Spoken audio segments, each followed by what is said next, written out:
clearly. It is 10 o'clock, so I'm hoping we have a wonderful audience this morning. I know we have some wonderful speakers here. So yes, good morning on my behalf, dear speakers, dear guests, ladies and gentlemen. My name is Jenni Kielholma, and I am the Agriculture Councillor of Finland in the Embassy of South Africa. So on the behalf of the Embassy, welcome to the first One Health webinar between Finland and South Africa. Before we start, I would like to take this opportunity to acknowledge the victims of coronavirus pandemic, as well as the other pandemic, the gender-based violence. As His Excellency President Ramaphosa announced the national days of mourning starting today, lasting to the 29th of November. Thank you. The world is getting smaller, people travel more, human population is growing, and the natural habitat of wildlife is shrinking. The negative effects of this phenomena has become evident, with a good example being the coronavirus pandemic that we are living in at the moment. However, there is also an upside when people travel more and interact more. Good ideas, solutions, as well as discoveries and research is shared globally. This webinar is a bright example of just that. Just a quick run through of the housekeeping rules. The microphones are muted from the organizer's side, but if you have questions, and I hope you do, please write them on that little Q&A box, and I will then read them and direct them to our experts today.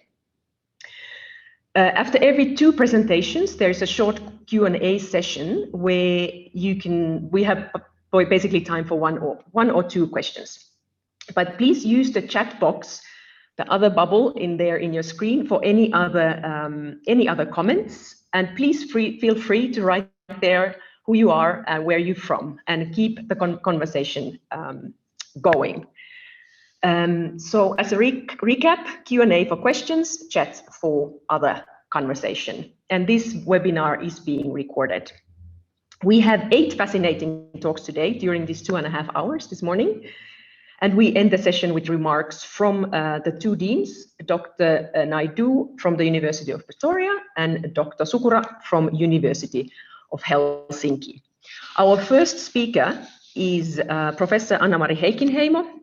She is assistant professor focused on zoonotic antimicrobial resistance from the University of Helsinki, and she is also a research professor in the Finnish Food Authority. The second speaker is Associate Professor Nenene Qekwana. He is a veterinary public health lecturer at the University of Pretoria. Then number 3, we have Research Professor Antti Oksanen from Finnish Food Authority, with the research focus on zoonotic wildlife parasites, food and waterborne parasitology. As a fourth speaker, we do have Associate Professor Leith Meyer.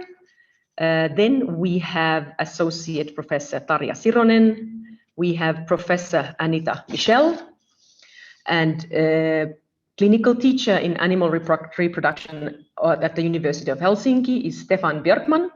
And lastly, we have Dr. Jan Myburgh, also from the University of Pretoria. But first, I would like to give the floor to our honorary guests, Dr. Mpho Maja from Department of Agriculture, Rural Development, and Dr. Taina Aaltonen from the Ministry of Agriculture and Forestry in Finland. Dr. Maja is the Director of Animal Health, a member of the reference group of the OIE Observatory, and member of the OIE ad hoc group on compartmentalization of African swine fever. Dr. Aaltonen is the Deputy Director General of the Food Department at the Ministry of Agriculture and the CVO of Finland. And also he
Just a second, we seem to have a little bit of an issue with the audio. I hope you can hear me. We're trying to figure it out.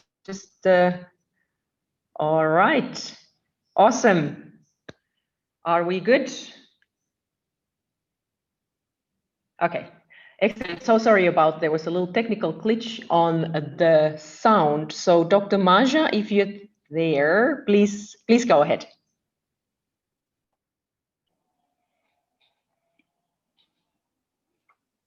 Colleagues, good morning, South African time. I hope that you can hear me, and I also switched on my video so that you can at least see me as well. Thanks to the organizers and the two universities for organizing this webinar. And I'm hoping that it's going to be one of the most fruitful discussions that we are going to have on One Health, among other things. South Africa has a vast number of goodies that we have inherited. If you had LinkedIn prior to 10 o'clock, you would have experienced beautiful music, which is one of our inheritance. The other is wildlife and the vast number of different species that we have. The Masters of Ceremony also indicated the lessons or the recent pandemic, the current pandemic of COVID, that we as a global nation need to learn from when it comes to wildlife-human interface. Over and above COVID, we in South Africa have our own zoonoses, such as brucellosis, tuberculosis, and quite a number of other zoonoses that are known to be transmitted, not just from wildlife, but also from our domestic population. We have embarked on a campaign within the profession on awareness on brucellosis, which actually kickstarted yesterday, that I'm very excited about. Those that have my mobile number, you can go onto my WhatsApp and enjoy our daily postings. Brucellosis, amongst other zoonoses, is a clear illustration of why One Health is necessary and important. We need to work together with our fellow colleagues in the Department of Health to manage, control, and hopefully eradicate some of these zoonoses. Unfortunately, in South Africa, we have another inheritance that is not so good, one of inequality. As a result of inequality, we have free availability of veterinary medicines, including antibiotics, so that the livestock owners and keepers have access to treating their animals, despite having low access or none whatsoever to qualified veterinarians for advice. We also have a number of tick-borne diseases that necessitate availability of veterinary medicine so that the livestock owners can treat their animals without proper intervention from the profession. We are currently experiencing good rains in the country, and the unfortunate thing that comes with good rains is vectors that transmit these diseases. Back to our wildlife inheritance, we also need to keep in mind that we need to conserve what we have been given to take care of. We have experienced quite a number of poaching of our wildlife for a number of reasons. And I think that is why conservation is also part of this discussion. And I'm hoping that we will attend to all these three aspects during this webinar, have fruitful discussions, and make recommendations that we can both implement in an effort to make our world and our lives a much better place to live in. Before I get off the floor, may I also indicate that I am going to be, unfortunately, leaving I've got a few crises that I'm trying to extinguish, fires that I'm trying to extinguish, but I'll remain on for a few minutes to listen to the discussions. Thank you and have good discussions.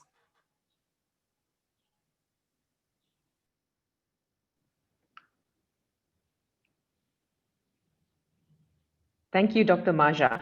That was very, very good points you raise about inequality and also but also the amazing things about South Africa as the nature that we all can enjoy here and also the music. But without further ado, I would like to give the floor now to Dr. Taina Aaltonen from Finland. Please go ahead.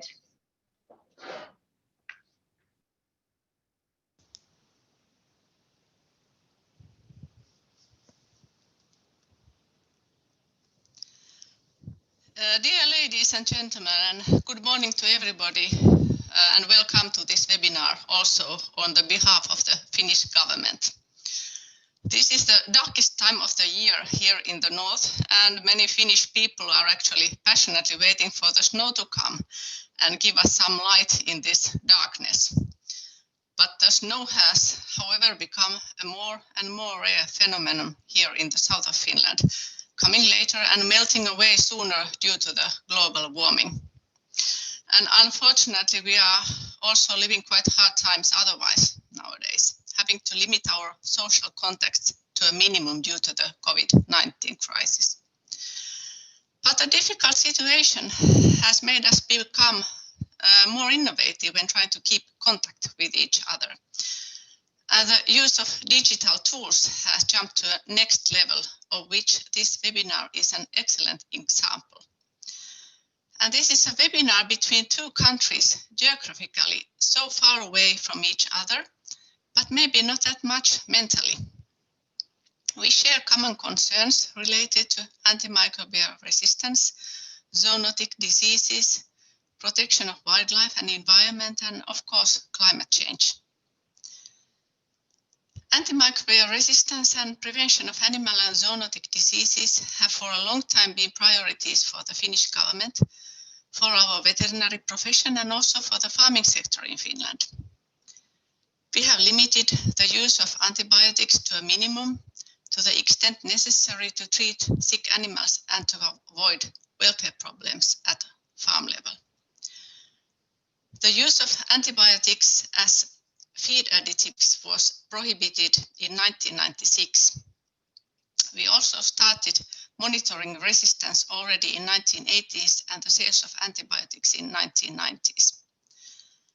A joint policy against AMR in human and veterinary sectors was first time published in 1999, underlining the importance of a common approach. But in spite of the early start, there is still work to be done in many areas in the coming years. Also, the importance of early prevention of animal diseases and zoonotic agents like salmonellosis has also been highly recognized in Finland. The industry, with the support of the government, established some 20 years ago national herd health programs for cattle, pigs and poultry to enhance the management of farms in a holistic way and to keep the focus in prevention and biosecurity instead of cure, and to guarantee that all farms belonging to the programs are regularly visited. This is a win-win situation as the diseases and the antibiotics, they cost money not only for the farmers but for the whole society as well. The prevention of zoonosis has required cooperation between the human health and the veterinary health sectors at all levels. Therefore, we have already from the very beginning strongly supported the concept of One Health and recognized the great values that the multi-sectorial and multidisciplinary approach gives us when trying to tackle complex health threats and other challenges. The present situation due to the COVID-19 pandemic clearly shows the importance of the One Health concept. It is more important than ever, and we warmly support its inclusion in all policies in all countries around the world. Finland has also a lot of forests and wildlife, as 75% of the surface area of our country is covered by nearby forests. In order to avoid the future pandemics and other disease epidemics, it is necessary to enhance prevention and spreading of diseases from wildlife to domestic animals and people. And for this purpose, more knowledge on wildlife, their diseases, their behavior and ecosystems are needed, and this information must also be shared with other countries. The natural habitats and ecosystems of wildlife should be better protected, including through improved land management. We need to tackle illegal wildlife trade while ensuring food security and food safety in local communities. And furthermore, we need to promote for better hygiene and safe encounters between humans and animals, and focus the trade on foodstuffs and their raw materials instead of live animals wherever possible. As a whole, there is a clear need to improve the sustainability of our food systems. And for all these tasks, the support from the academic society, the universities, and the research institutes is quite essential to deliver the most recent scientific information to the politicians and administrations for science-based decision-making. And in here, we have to take care that the researchers are able to carry out their important work in a best possible manner, independently and well-resourced. Furthermore, well-trained and also sufficiently resourced veterinary and public health services, as well as environmental sectors, are needed to implement the decisions. And their collaboration should be strengthened everywhere in line with the One Health concept. At the global level, the COVID-19 pandemic has further strengthened also the international collaboration between, for example, WHO, FAO, OIE, and the Convention on Biological Diversity. And the involvement and support of member countries is of great value in their work. The globe is common to us all, and we need to live on it in a good balance, people together with the fauna and flora. And finally, I would like to most sincerely thank the University of Pretoria and Helsinki for arranging this webinar, and also the Embassy of Finland in Pretoria of hosting it.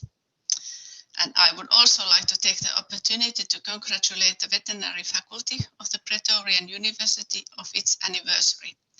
100 years of training of vets is a milestone you can really be proud of. I wish on behalf of the Finnish government a most enjoyable webinar and fruitful discussions to all of you. Thank you.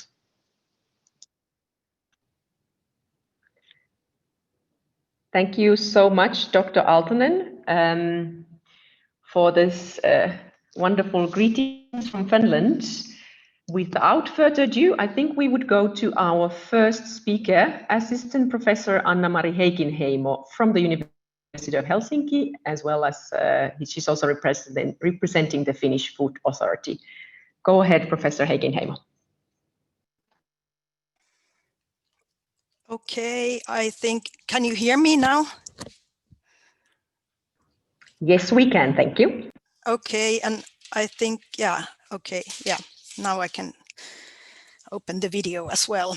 Hopefully you can hear me and there is not any connection problems. There was some problems earlier, but let's see. I will share my slides now.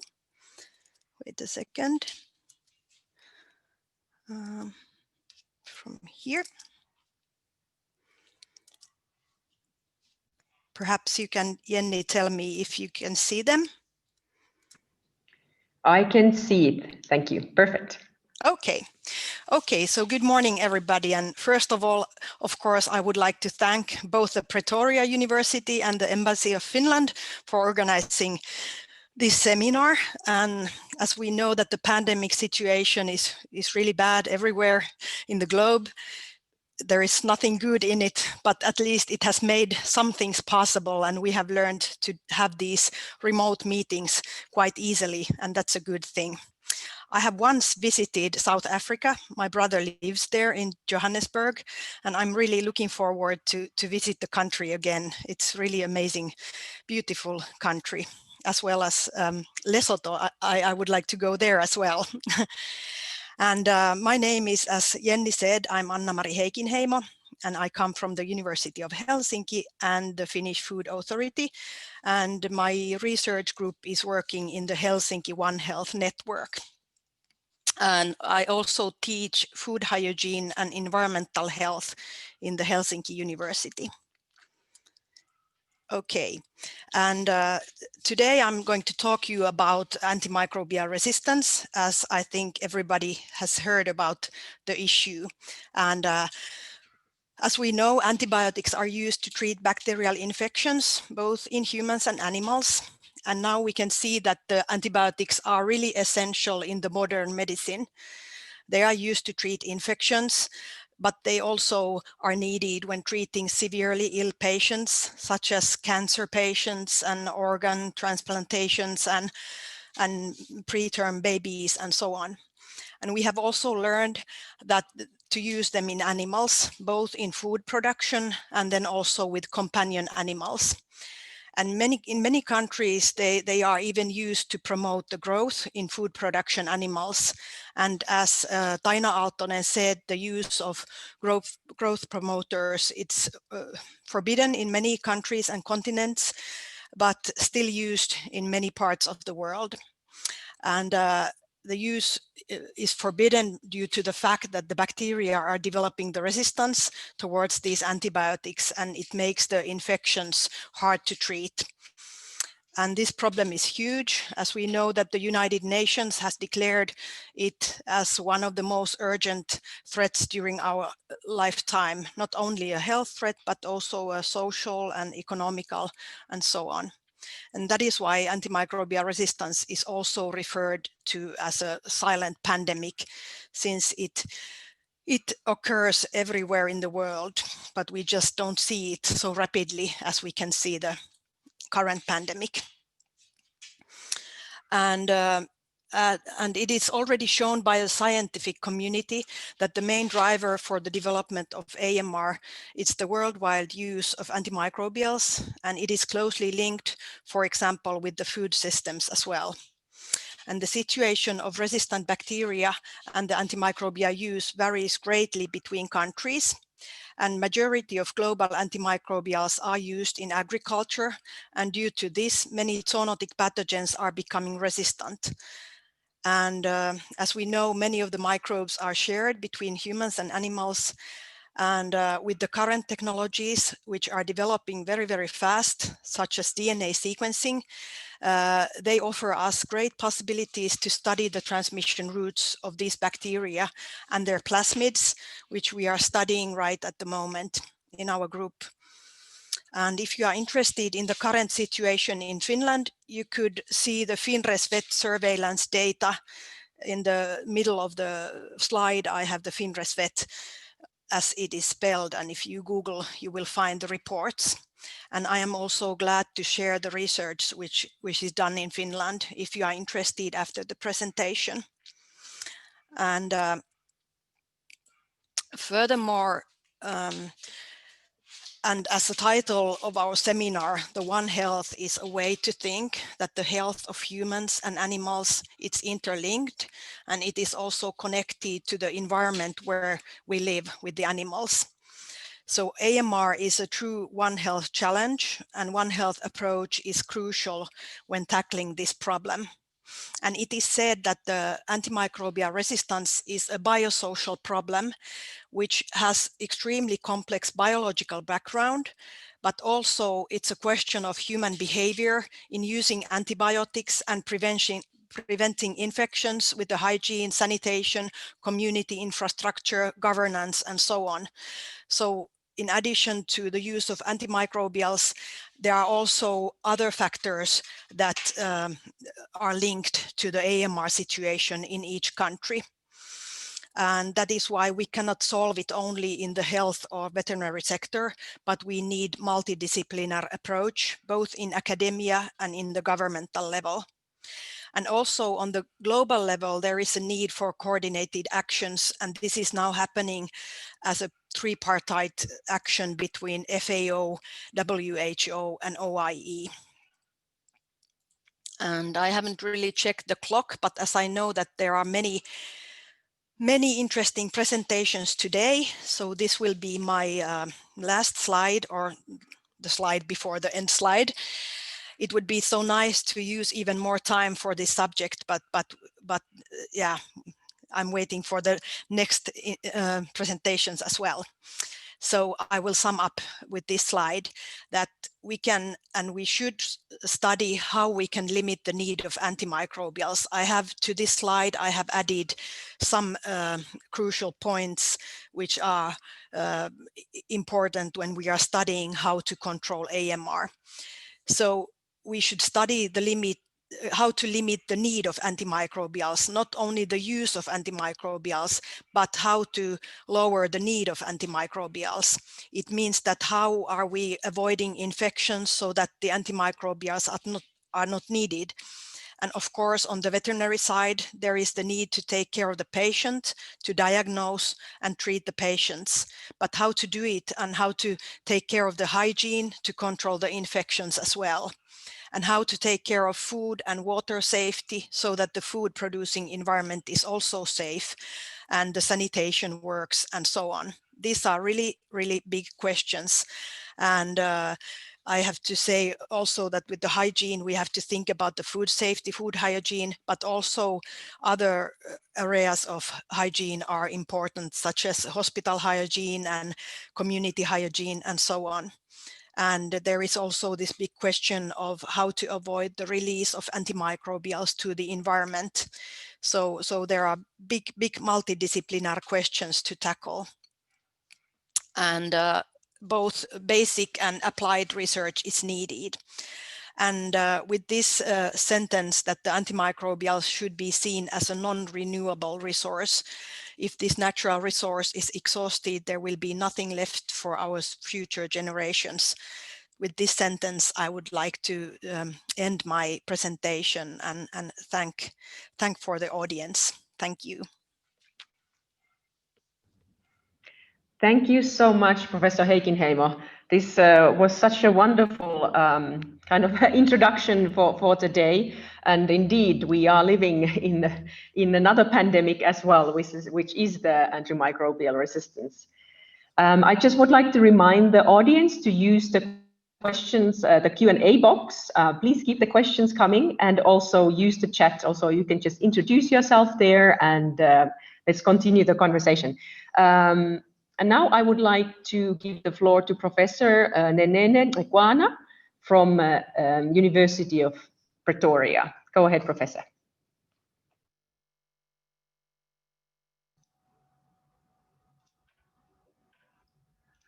Good morning, colleagues.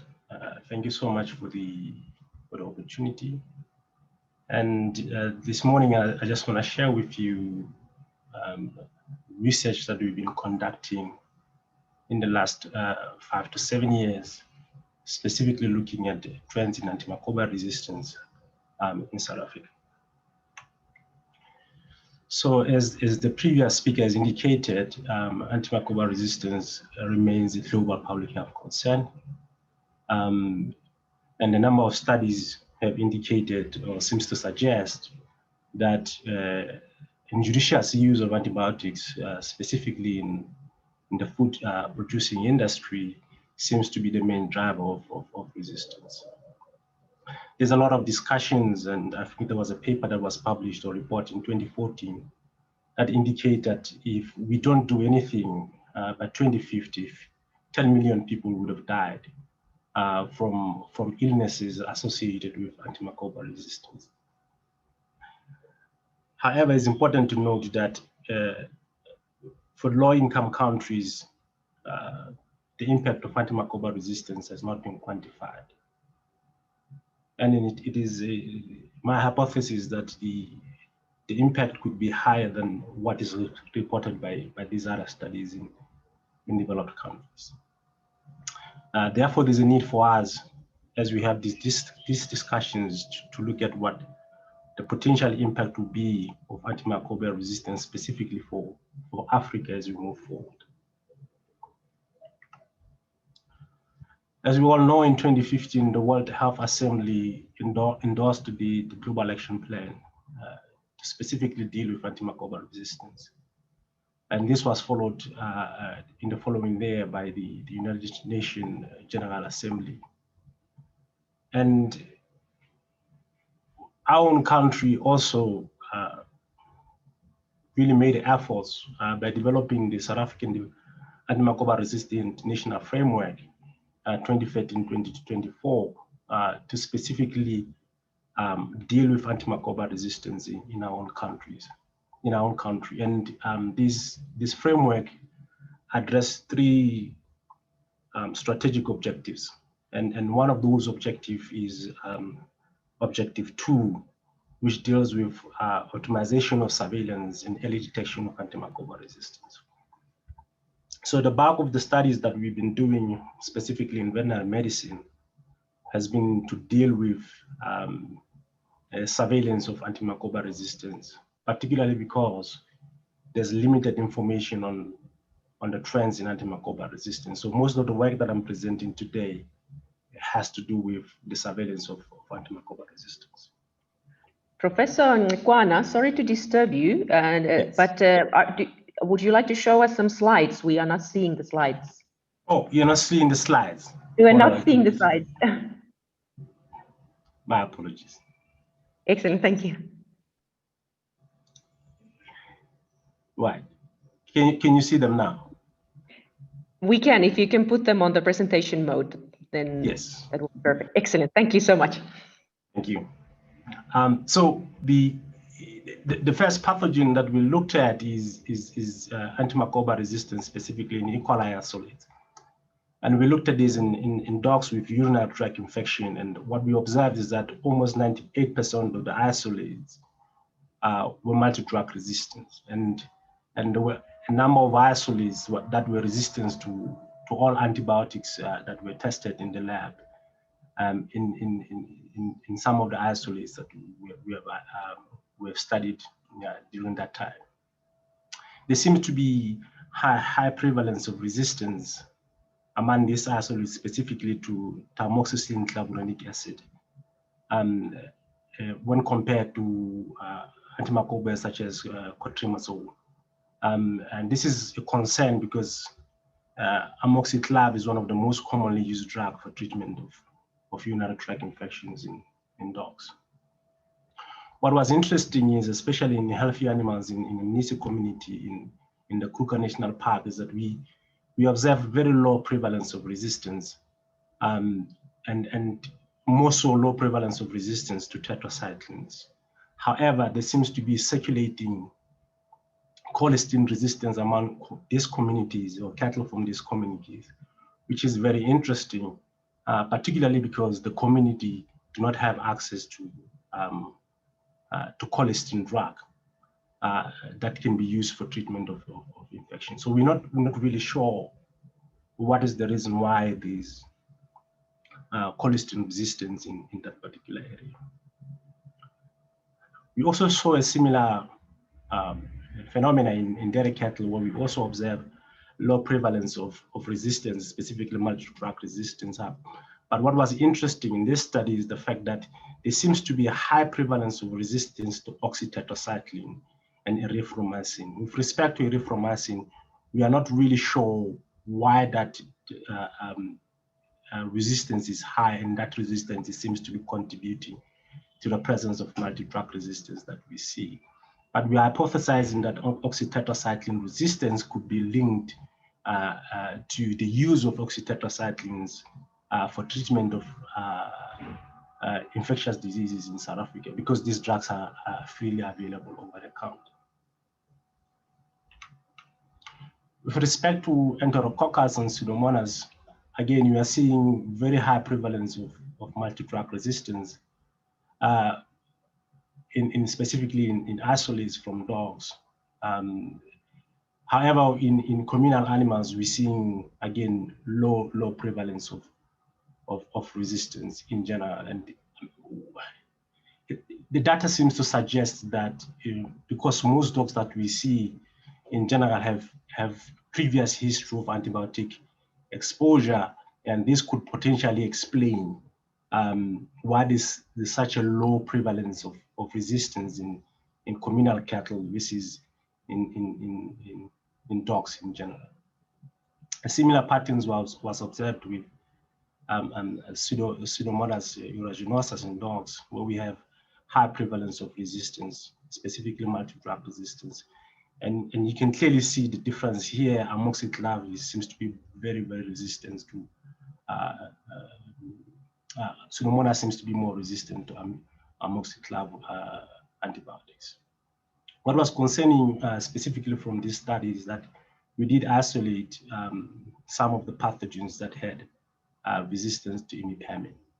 And imipenem is not commonly used in veterinary medicine for treatment of infections. Another study looked at Staphylococcus species. I think the only thing I want to highlight here is the fact that there seems to be an increasing trend in resistance to enrofloxacillin or orbifloxacillin, the fluoroquinolones, both in Staphylococcus aureus and Staphylococcus intermediates, especially in the dog population. But what is also interesting is the fact that Staphylococcus species, specifically if you look at Staphylococcus aureus and Staphylococcus intermediates, or the intermediates group, the patterns of resistance seems to be different. We seem to be seeing more resistance in Staphylococcus aureus and Staphylococcus compared to Staphylococcus intermediates group. And this has a significant implication in terms of diagnosis and treatment of staph-related infection in the hospital. And I'll talk about this as a summary. So in the last 5 to 7 years, what we observed is that antimicrobial resistance, specifically in companion animals, seems to be high when compared to ruminant animals. And I mean, this seems to suggest that exposure is the main driving factor for antimicrobial resistance in these two species.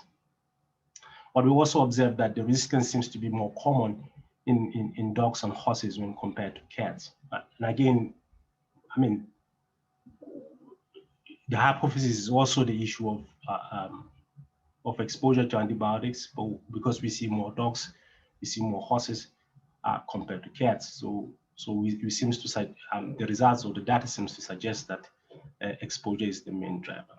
Again, as I indicated in the previous slide, we saw an increasing trend in enrofloxacillin, orbifloxacillin, and cotrimazole resistance. Both aeruginosa and Enterococcus species seems to have high prevalence of multi-drug resistance. And I also talked about within species difference in Staphylococcus aureus when compared to Staphylococcus pseudointermediates. This has a significant impact, as I indicated, in terms of the protocol for diagnosis and treatment of Staphylococcus infections. For the fact that we might actually have to request things like antibiogram before we consider treatment. There's also a risk of cross-transmission, especially between students and their patients, and between patients and students.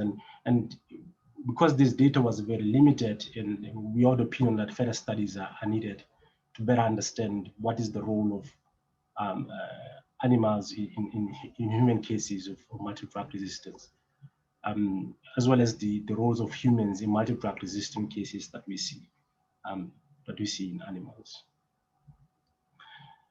Lastly, since our faculty is the only faculty of veterinary science in South Africa, I think it is important that we should consider developing a stewardship program and some sort of a policy, a guideline, programs to prepare the students, to prepare the colleagues to deal with the emergence of antimicrobial resistance. Most of the things that I have talked about are already available online, and most of the research that we have published, it's all peer reviewed, so you'll be able to access that information, different journals online. With that, I thank you very much.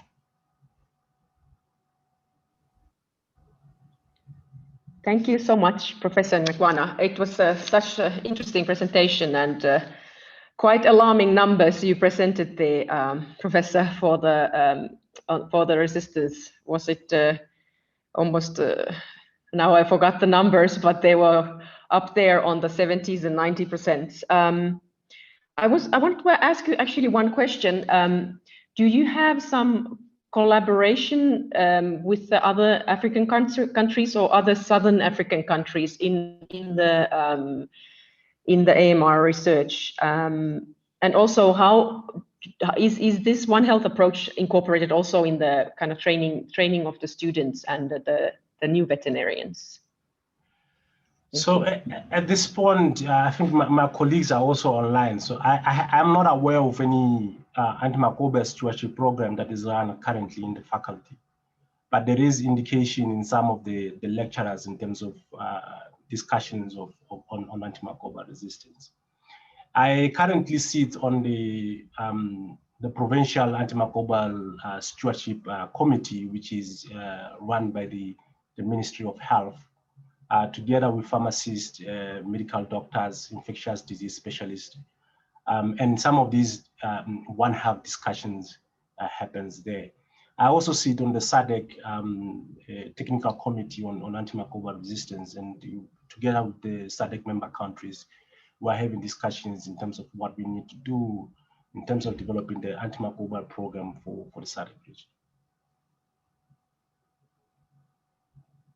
Thank you very much. I think I have maybe time for one question here from Muriel Figuier. I'm sorry if I pronounce it wrong.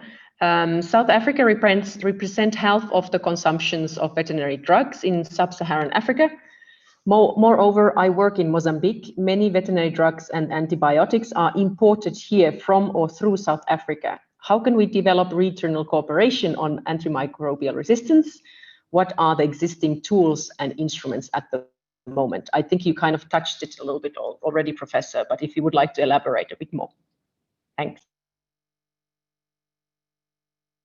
Yes, it's a very difficult question, because one of the key problems is the fact that we don't have resources to be able to even do basic surveillance on antimicrobial resistance.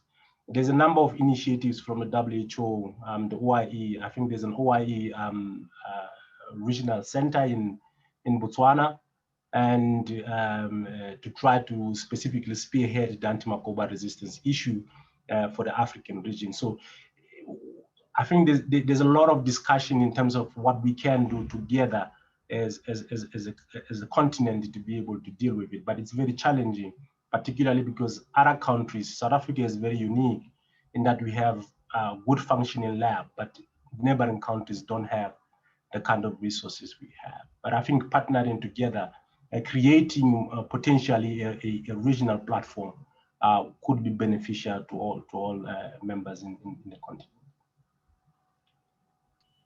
Thank you very much. I can see there are some more questions and the question and answer, but due to time, I would suggest that maybe professors, if you could reply to the answers, reply to the questions in the chat. And I would suggest we move on to our next speaker, research professor Antti Oksanen. Thank you very much. Go ahead, Antti.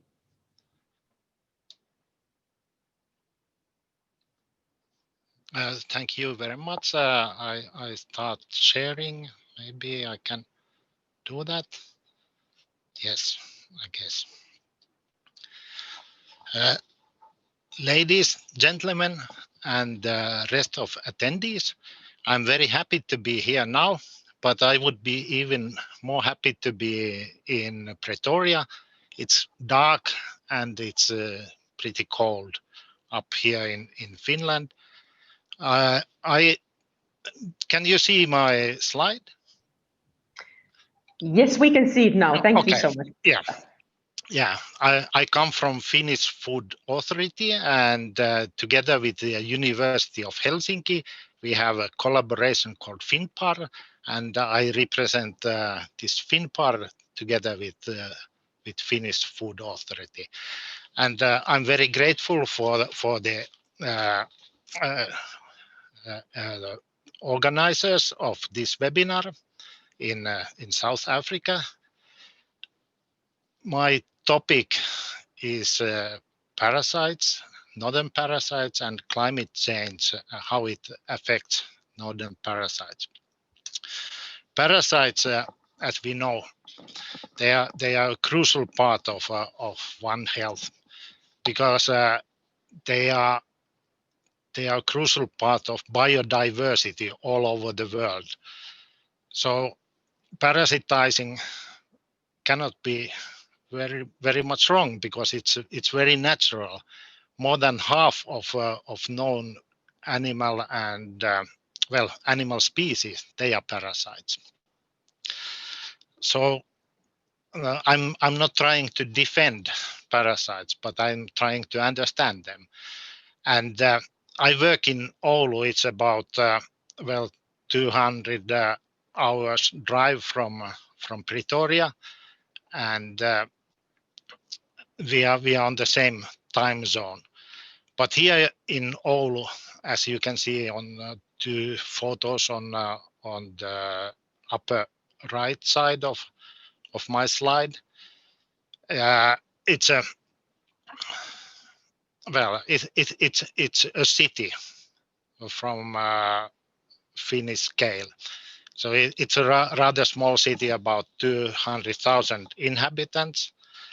But compared with Pretoria, well, it's perhaps cozy, but I like the jacarandas in Pretoria.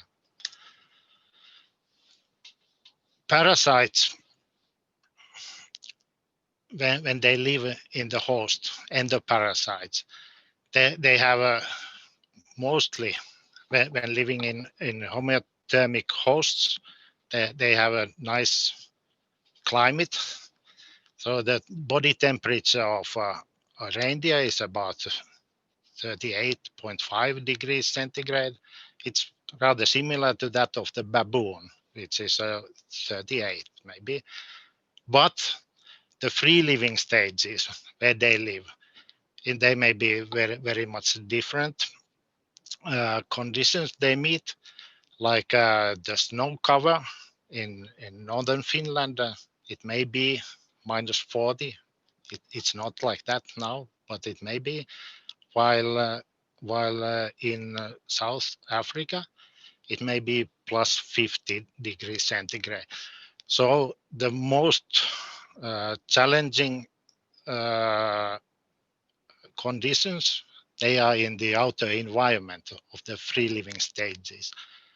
Finnish winter length traditionally has been, and it still is, about half of the year in northern Finland and 1/3 of the year in the south.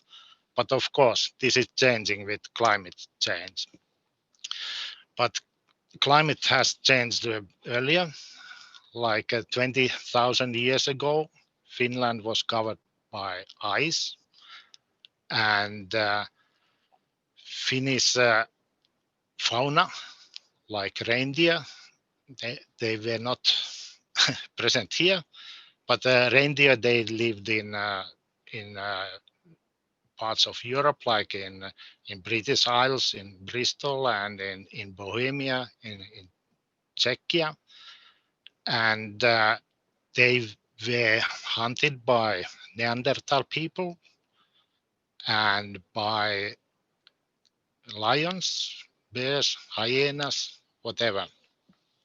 So in the Pleistocene period, the tropical and Arctic animal species, they coexisted in Central Europe.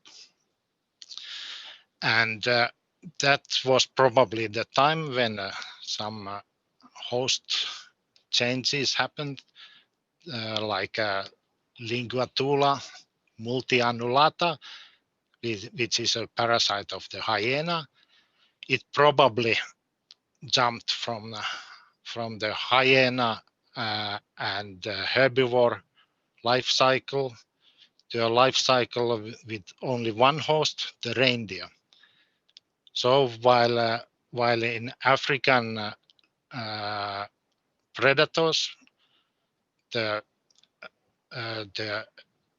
adult stage of linguatula prevails in the nasal cavities. It does so in reindeer, but there's no intermediate host, so it's the direct life cycle.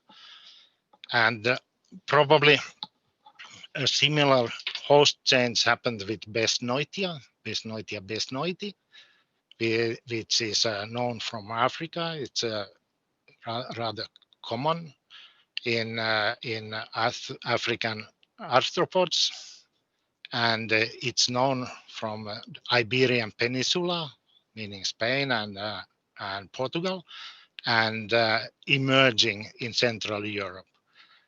And then maybe during the Ice Age, it switched host to reindeer also, and most probably the reindeer Besnoitia tarandi now has no final host.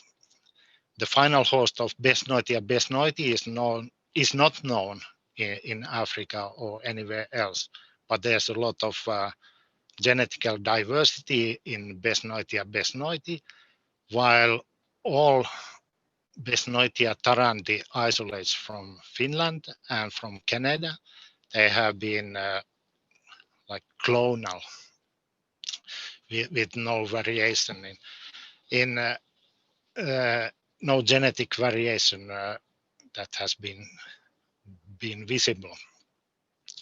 So Besnoitia tarandi, it probably only has intermediate hosts. It's the reindeer. We can only also find it in the moose sometimes, but the reindeer is the principal intermediate host with no probably with no final hosts. Many animal species have been experimented with, but with no success. So that was probably when host switching happened, but from the present period with climate change and environmental change in the Nordic countries, there has been also host switches to reindeer. When two consecutive warm summers have taken place, like it was 1972-73, 1998-99, and 2003-2005, then there has been an outbreak of Setaria tundra parasite. The name indicates it's a parasite of a tundra animal, of the reindeer, but it's actually not. It's a parasite of the roe deer, which is a European temperate zone arthropod, which emerged in northern parts of Fennoscandia during the 1960s, and it brought the parasite to reindeer. And in reindeer, it causes peritonitis, quite severe peritonitis, and perihepatitis, like was seen in the previous photo. But in the roe deer, this is a carcass in bad condition, but no inflammation present. It's a parasite of the roe deer, and it doesn't harm the roe deer like it does harm the reindeer. And then that is the emergence of Setaria tundra in reindeer. It has taken place because of climate change also, and the emergence of outbreaks is caused by warm summers, and it's a clear indication of climate change. In Finland and in Europe, we have 4 species of Trichinella. T1 Trichinella spiralis, which is the synanthropic species, and then T2 Trichinella nativa, the Arctic one, Trichinella britovi, T3, the European sylvatic species, and Trichinella pseudospiralis, T4, which is non-encapsulating and also infects birds. And in Finland, Trichinella is rather common in wildlife. So we find about 25 to 30% of wild carnivores infected with Trichinella.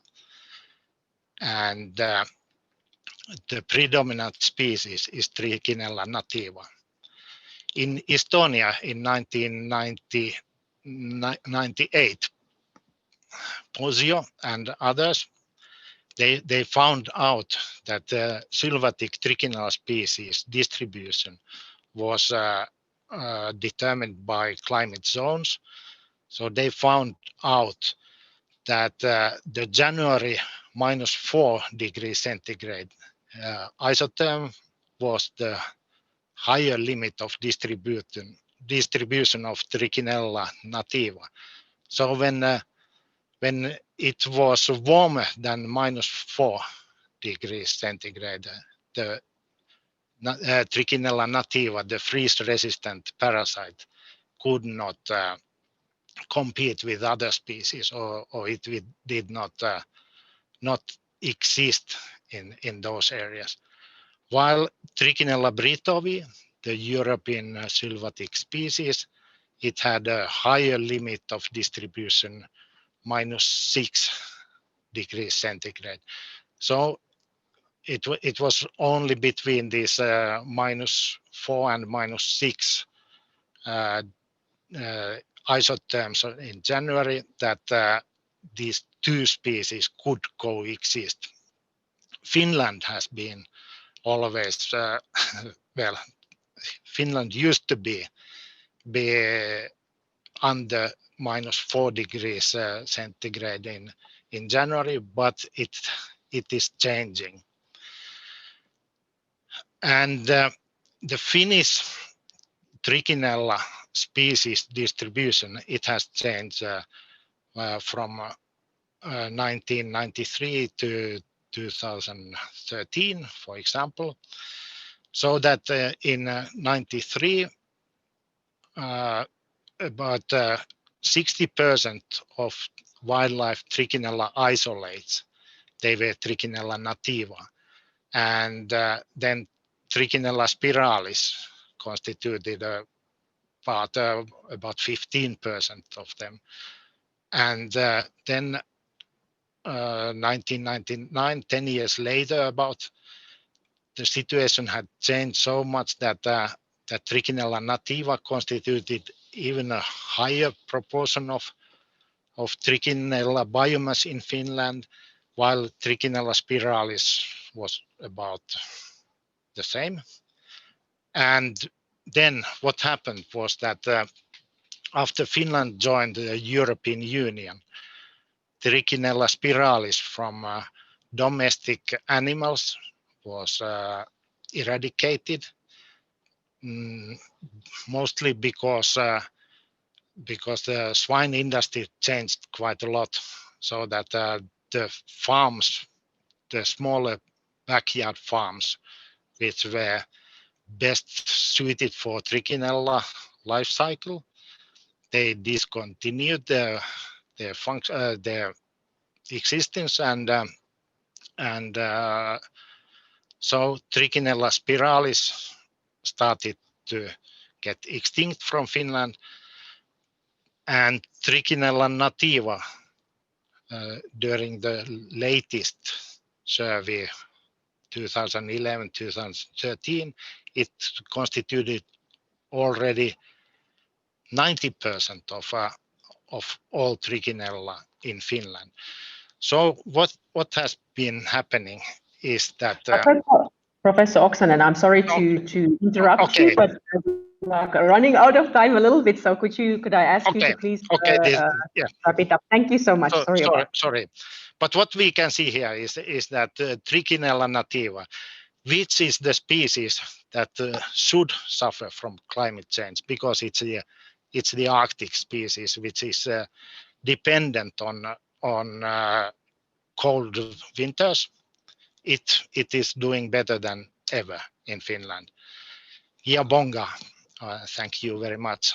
Sorry for not keeping my time, but the temperature changes most in the north, and the change is very fast. And from the parasitology research point of view, we can be very happy for that. From other points of view, not. Yeah, bonga. Thank you so much, Professor Oksanen, for the fascinating presentation. Due to the time, I think I would like to go directly to Professor Leith Maja, who will talk about conserving wildlife in a changing world.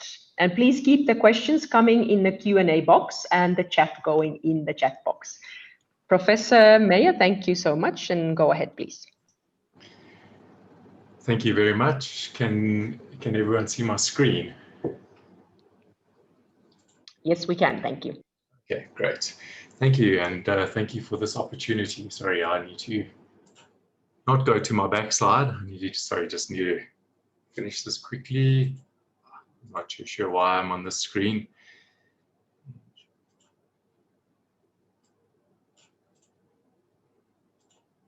Okay, thank you. Great, thank you once again for the opportunity, and good morning to all the colleagues out there, both in South Africa and Finland. And I'm probably not going to have to say too much about us living in a changing world. I think we understand enough about that with COVID, and I think we can understand, and we've already spoken a bit about it. I think Jenny mentioned earlier how COVID is actually having an effect on the world, but not only on our world in terms of humans, but from our natural world, and it has a massive effect on conservation. We've got the burgeoning population, habitat destruction and loss. There's a massive wildlife trade due to the burgeoning population that really places a massive impact on wildlife and conservation. And then we have climate change. We've all experienced the changing world of our climate, but this has a massive impact on the natural world as well, and on animal species. Sorry, Professor Meyer, we cannot see your slides. You cannot see my slides, sorry. They were at the beginning and now they disappeared. Okay. Sorry to interrupt you. No problem, thank you. Let me try again. Thank you.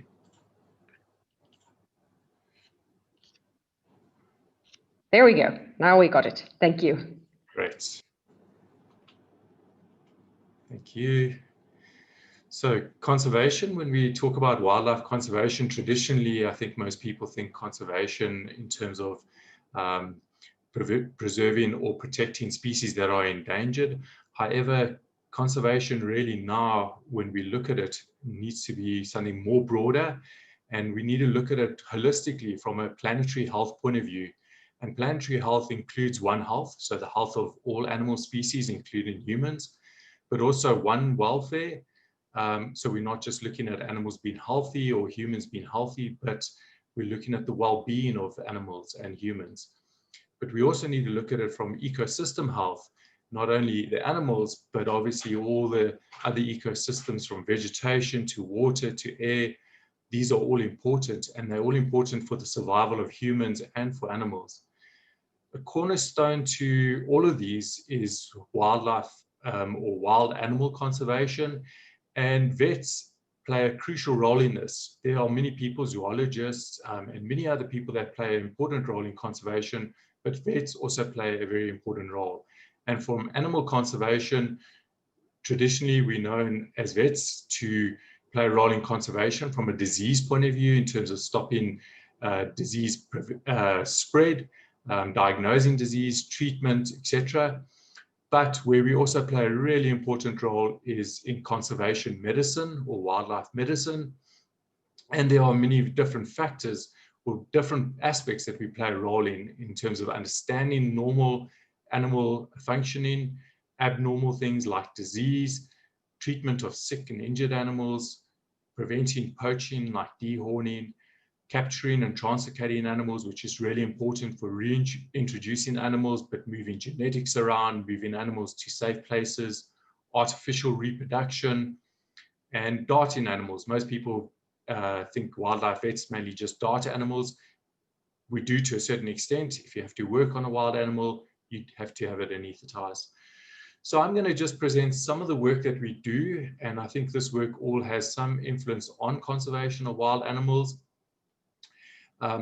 The work that we do is related to three sort of pillars. One is understanding normal health or normal functioning of animals, understanding abnormal disease, climate change, or any adverse effects in terms of the things that we do to animals.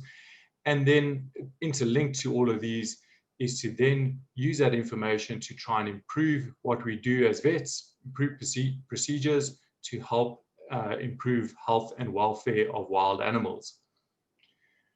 One of the species that we've just started working on are pangolin. We have one pangolin species in southern Africa, the ground pangolin or Temminck's pangolin. There are about 8 species across the world, and they're all highly endangered because of the massive illegal trade, because of the medicinal use of their scales.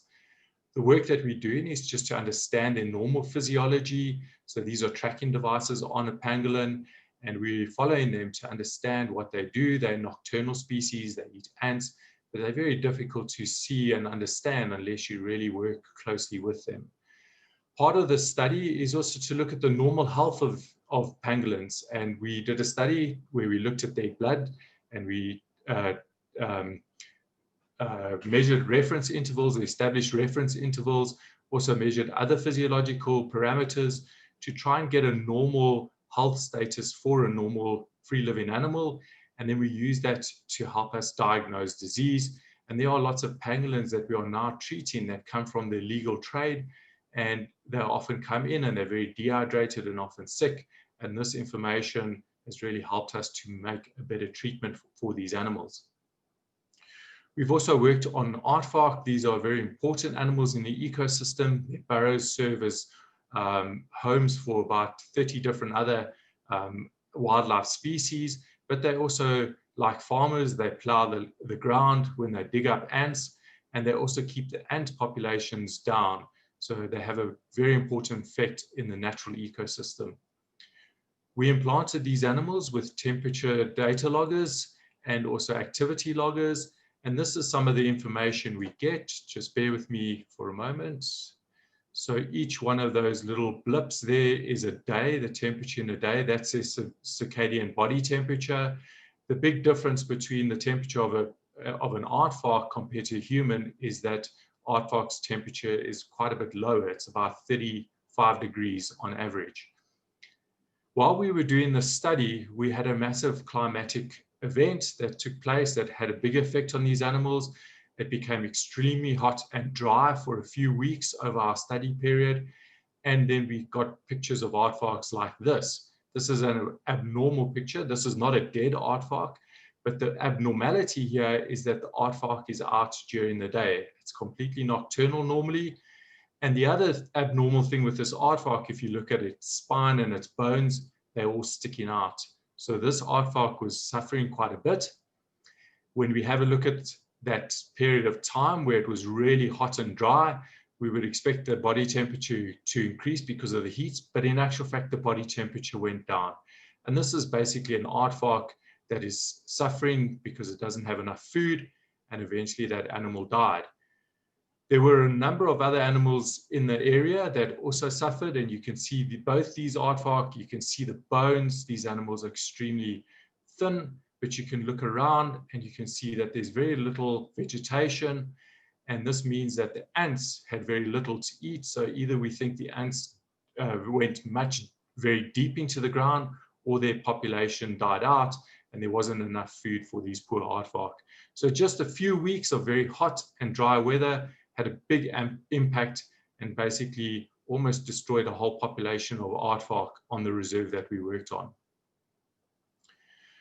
Also understanding abnormal events, we translocate animals, as I mentioned, for conservation purposes. These were animals that went to Botswana from South Africa, and usually these translocations are fairly successful. However, there have been translocations where animals have really suffered severely and died.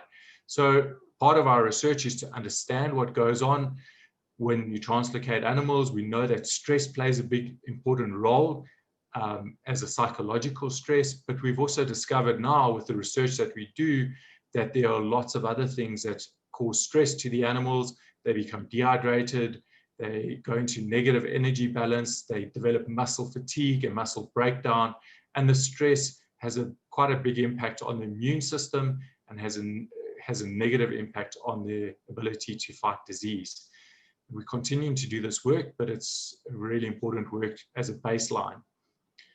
We also are understanding some of the procedures, veterinary procedures we do. So darting animals, the drugs that we use are very potent. You only need a very small amount of the drug, just a fraction of a milliliter of the drug to immobilize a rhino. And we've done a lot of extensive physiological studies to get a better understanding what these drugs do to an animal. If you can just bear with me, I'm going to try and get this this video to play quickly. Hold on a second.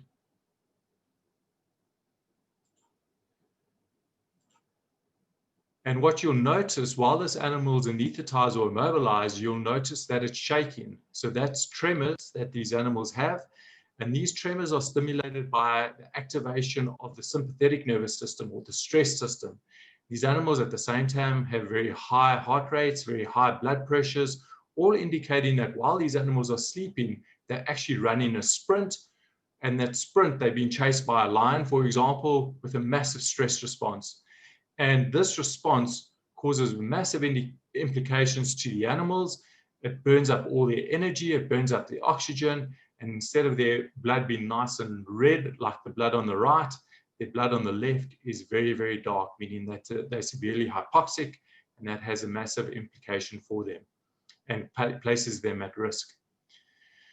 So to improve things, we thought we would give them oxygen, and fortunately we did the research, because giving just pure oxygen actually poses a great risk to the animals. They decrease their breathing rate, their lungs collapse or their alveolar collapse, and the air doesn't get, or oxygen doesn't get into their blood.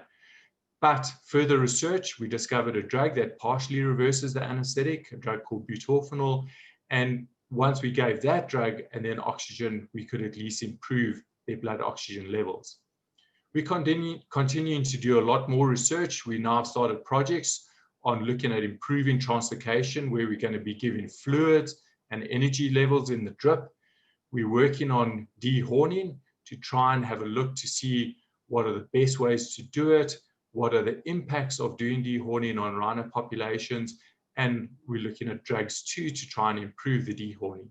We're also doing work on artificial reproduction in rhino, and hopefully soon we'll be able to create a test tube baby rhino. We're doing some more work on stress. We do a lot of work on stress, but we really want to understand the stress of capture and translocation. And included in that, we are also looking at novel drugs.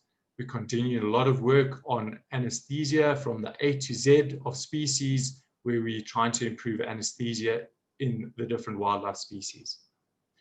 So just to finish off, so conserving wildlife in a changing world, we've got to be prepared, and this is what we're trying to do, is to do as much as research and understand things as best as possible so that we can treat animals. Maybe in the future we have to move animals in long distances or anesthetize them under very stressful situations, and we need to do that properly, and we're trying to achieve that now. And hopefully just the little work that we do is a small cog in the big conservation world, and hopefully that small little cog will promote our global health and help us conserve animals and have an impact on humans in the future. Thank you very much. Thank you very much, Professor Meyer. This was absolutely fascinating as well. I like the concept of planetary health. Indeed, we must also remember the one welfare and also the health of our ecosystems. I would like to continue straight away to our next speaker, but please continue asking questions at the Q&A box, and we will answer also in the chat, and there will be time for some chat at the very end of the webinar. But without further ado, I would like to invite Associate Professor Tarja Sironen. Please, Tarja, go ahead. Thank you, and good morning or good day. I will share my slides, and then we can go.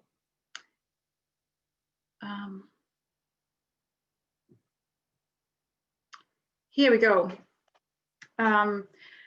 My name is indeed Tarja Sironen, and I'm Associate Professor of Emerging Infections, and I represent here the Helsinki One Health Network, and I work at the faculties of Medicine and Veterinary Medicine. And I started in my position in February this year, so just about the time when the COVID pandemic started, and since then I've been focusing on COVID. Before this, I have been working on coronaviruses and coronaviruses in wildlife in particular, so that's how I was drawn into these projects. And I really want to thank all the previous speakers. I agree on everything that has been discussed, and maybe one of the main lessons learned during this year is that I think the vets and the veterinary medicine is in a critical role and critical position when we are preparing for future pandemics, and we need to do that as we really live in a pandemic era, and once we're done with COVID-19, there for sure will be more. So now during this year, it has really come clear reminder to all of us that most of the new pathogens, new infectious diseases, whether they are caused by viruses or bacteria or parasites, they are typically zoonoses, so infections coming from animals to people. And it's also clear that we don't understand the process of disease emergence well enough so that we could prepare for it, and we could even perhaps someday prevent that. So we need research on the factors that play a role in the disease emergence process, and it's a complex process. So we need to do this in collaboration. And what we focus on in my team overall is really the early detection of pathogens already in the wildlife, or perhaps once they spill over to domestic animals or to people. And maybe the second really important lesson learned this year is that we need to respond rapidly. So this is something we can work on in the future, so that we detect early potential spillover events. We have tools and collaboration to respond rapidly, so that we can actually mitigate the effects and bring benefits both to the animals and to the people. So this is what we do in my research group. So we are trying to understand the drivers for emergence. And here a reminder of what has already been said this morning, that it might be a new infectious disease, but also antimicrobial resistance can be considered a pandemic or a silent pandemic, as was said this morning. And what we do, I'm a virologist, so I focus on the viruses themselves. How are they evolving when they jump from wildlife to domestic animals to people? And also which of the viruses are able to do this, because this is really a critical thing for causing a pandemic. We focus on bats and rodents. They are diverse species, and they carry a huge number of different pathogens. In particular, the bats are considered as a major source of viruses and other microbes. Then we study spillover to domestic animals, whether that's in Finland or in Kenya, where we have been working for 5 years in this project. And then we also study people and look for signs for spillover. And this is an example of what we do. So like I said, we sample bats and we sample rodents, and then we screen them for what are the pathogens that we can find, and are they a potential threat. So of course, filoviruses like Ebola or Marburg are one of the most significant threats, and that's where we started. So we have been collecting bat samples and screened them for novel Ebola viruses. And with our tools, viral detection tools, we were able to find a new type of Ebola virus called Bombali Ebola virus in Mops condylurus bats in Kenya. And we have actually found this now twice, so it seems to be circulating in this species all the time. And we have now found 4 bats that have been positive for this virus. We also screened human samples. So these were febrile patients that were undiagnosed. So the cause of fever was unknown, and we screened them for Ebola virus RNA for this Bombali virus in particular, and then antibodies for Ebola viruses, but we did not find any signs of infection. Of course, this was just a snapshot and a few hundred of patients. Based on this, we don't know if this particular Ebola virus is able to cause disease in people, so we need to keep on doing surveillance. And what we did also is that we trained people in Kenya to do diagnostics and how to detect this particular virus.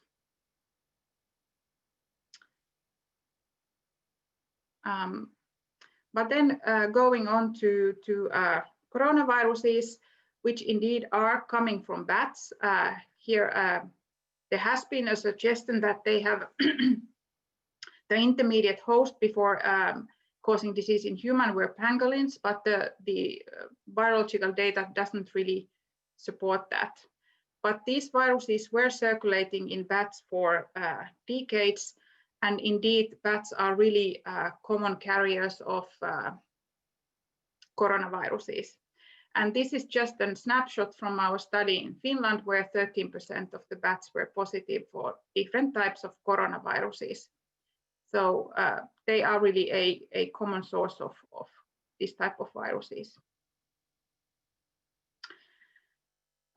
So this is one part that us virologists can do. So we can do surveillance and we can study the pathogens and in particular in the most common wildlife sources, which are the bats and the rodents. And we can collect evidence and research data that can be used to develop better practices. But this is only one part of the puzzle. So it's really a complicated issue how these pandemics or these diseases emerge, and we need to involve all these different fields of science, and we need to put all the data together. And this is perhaps the most important lesson from this pandemic, that we need to collaborate. And there is a lot that we can do to prevent the next pandemic. And as virologists, our task is to try and learn and understand which viruses are potential pathogens, if they cause disease in wildlife or in domestic animals, or eventually even in people. and we can work a lot on this, but alone that data is not helpful. We need to add it to all the with all the other professionals mentioned here in this talk, and something mentioned already early this morning is the very important vector-borne pathogens and ticks and mosquitoes, for example, and their role in disease emergence. And I thank you. This was my last slide. Thank you so much, Professor Sironen. This was absolutely fascinating yet again. I think it will be a great continuation. Just go directly to Professor Michel, who is going to talk about the elephant project, or the ELEPHANT project. Go ahead, Professor Michel. Thank you very much, and a very good morning to all the webinar participants locally and globally. I am Anita Michel, and I'm a research veterinarian based at the University of Pretoria, mostly working on bovine tuberculosis and brucellosis. But for today, I want to focus on some of the crucial One Health challenges that we encounter in this part of Africa, and then how an EU project called ELEPHANT tries to mitigate these challenges.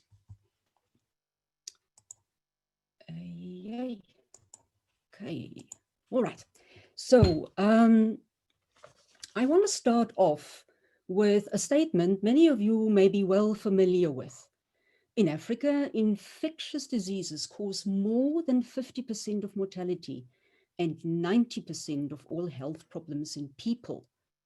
In contrast, the corresponding mortality figure for high-income countries is less than 10%. So we are looking at a striking difference and want to know where it comes from. It's argued that the number one reason is what is known as the 1090 gap, which means that 90% of the world's investment in health research is devoted to only 10% of global health problems, with a strong bias towards high-income countries, hence non-communicable diseases, and which include lifestyle diseases. So this is a negative effect on the status of health in developing countries, where the bulk of health problems are caused by infectious diseases, as we said, and other poverty-related diseases, as we can see from the table below. Secondly, and linked to infectious diseases, but adding another dimension to it, is the animal-human interface and its many opportunities for zoonotic transmission of pathogens. The literature tells us, and as the previous speaker told us, that about 61% of human pathogens are of zoonotic nature and can be transmitted to people from either our companion animals like rabies, from our livestock, and we have many examples, such as brucellosis, tuberculosis, Rift Valley fever, and the list of course goes on, and of course from wildlife. And they are transmitted either directly or via our domestic animals. And the bad news is that emerging infectious diseases have been found to be mostly zoonotic. So of course, there is also the possibility of people transmitting their pathogens to animals. And the best known example is probably human tuberculosis. You may now argue that an animal-human interface also exists in high-income countries, be it through our close relationship with our pets or via the very important food chain, especially from animal origin. And that is very true. But we need to remember that where people rely on their livestock for their livelihoods and the environment, they live in close contact and they share these resources with those animals and very often with wild animals. And this facilitates many forms of human-driven contacts and conflict with wildlife, with ample opportunities for transmission of zoonotic pathogens. So we might look at this as an age-old, very well established or a classical animal-human interface, but it is certainly not a stagnating interface. And as the global community has so painfully become aware that the pandemic that we are currently in is a result of an increasing frequency of new pathogen spillovers from wildlife to humans and our domestic animals.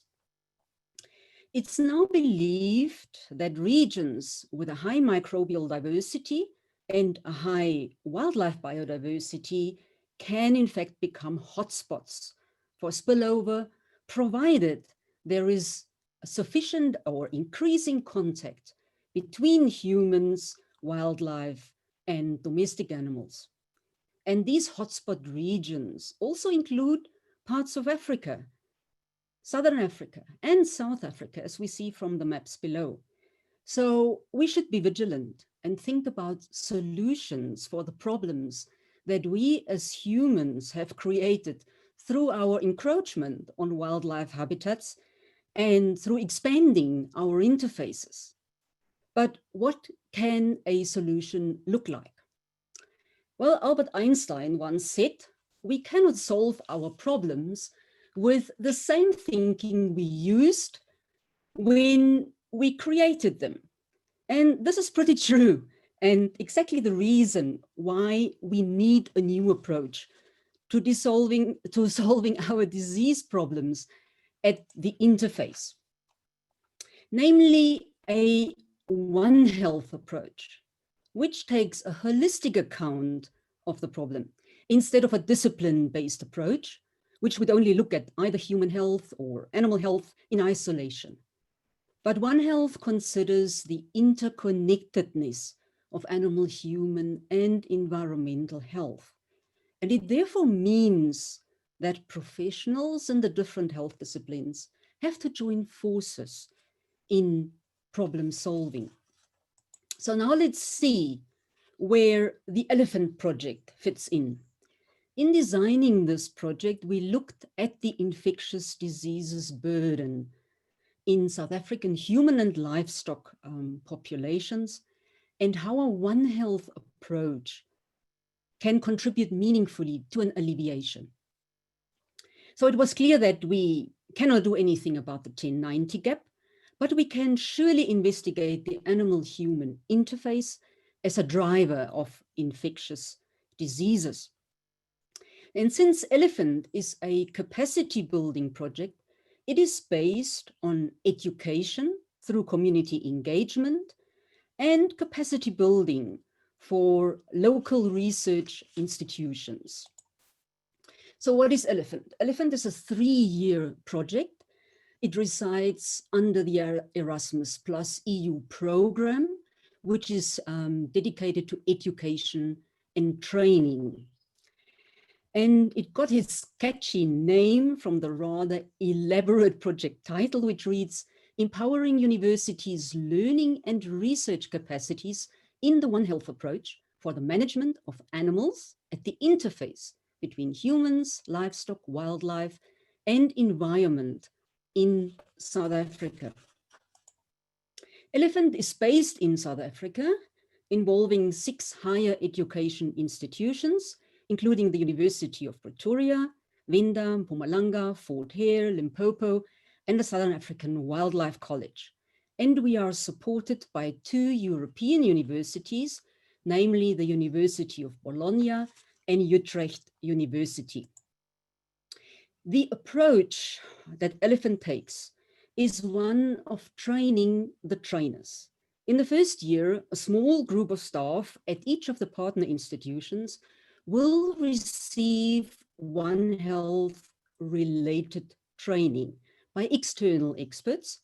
In the following 2 years, these will become trainers to roll out these skills to a larger number of staff and then also postgraduate students who embark on One Health related research projects.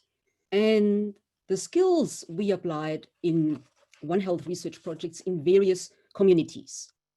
And the beneficiaries will therefore, of course, be the partner institutions themselves in terms of these One Health related skills, but also in terms of being part of a very exciting elephant research network, an electronic platform established as one of the work packages in the project.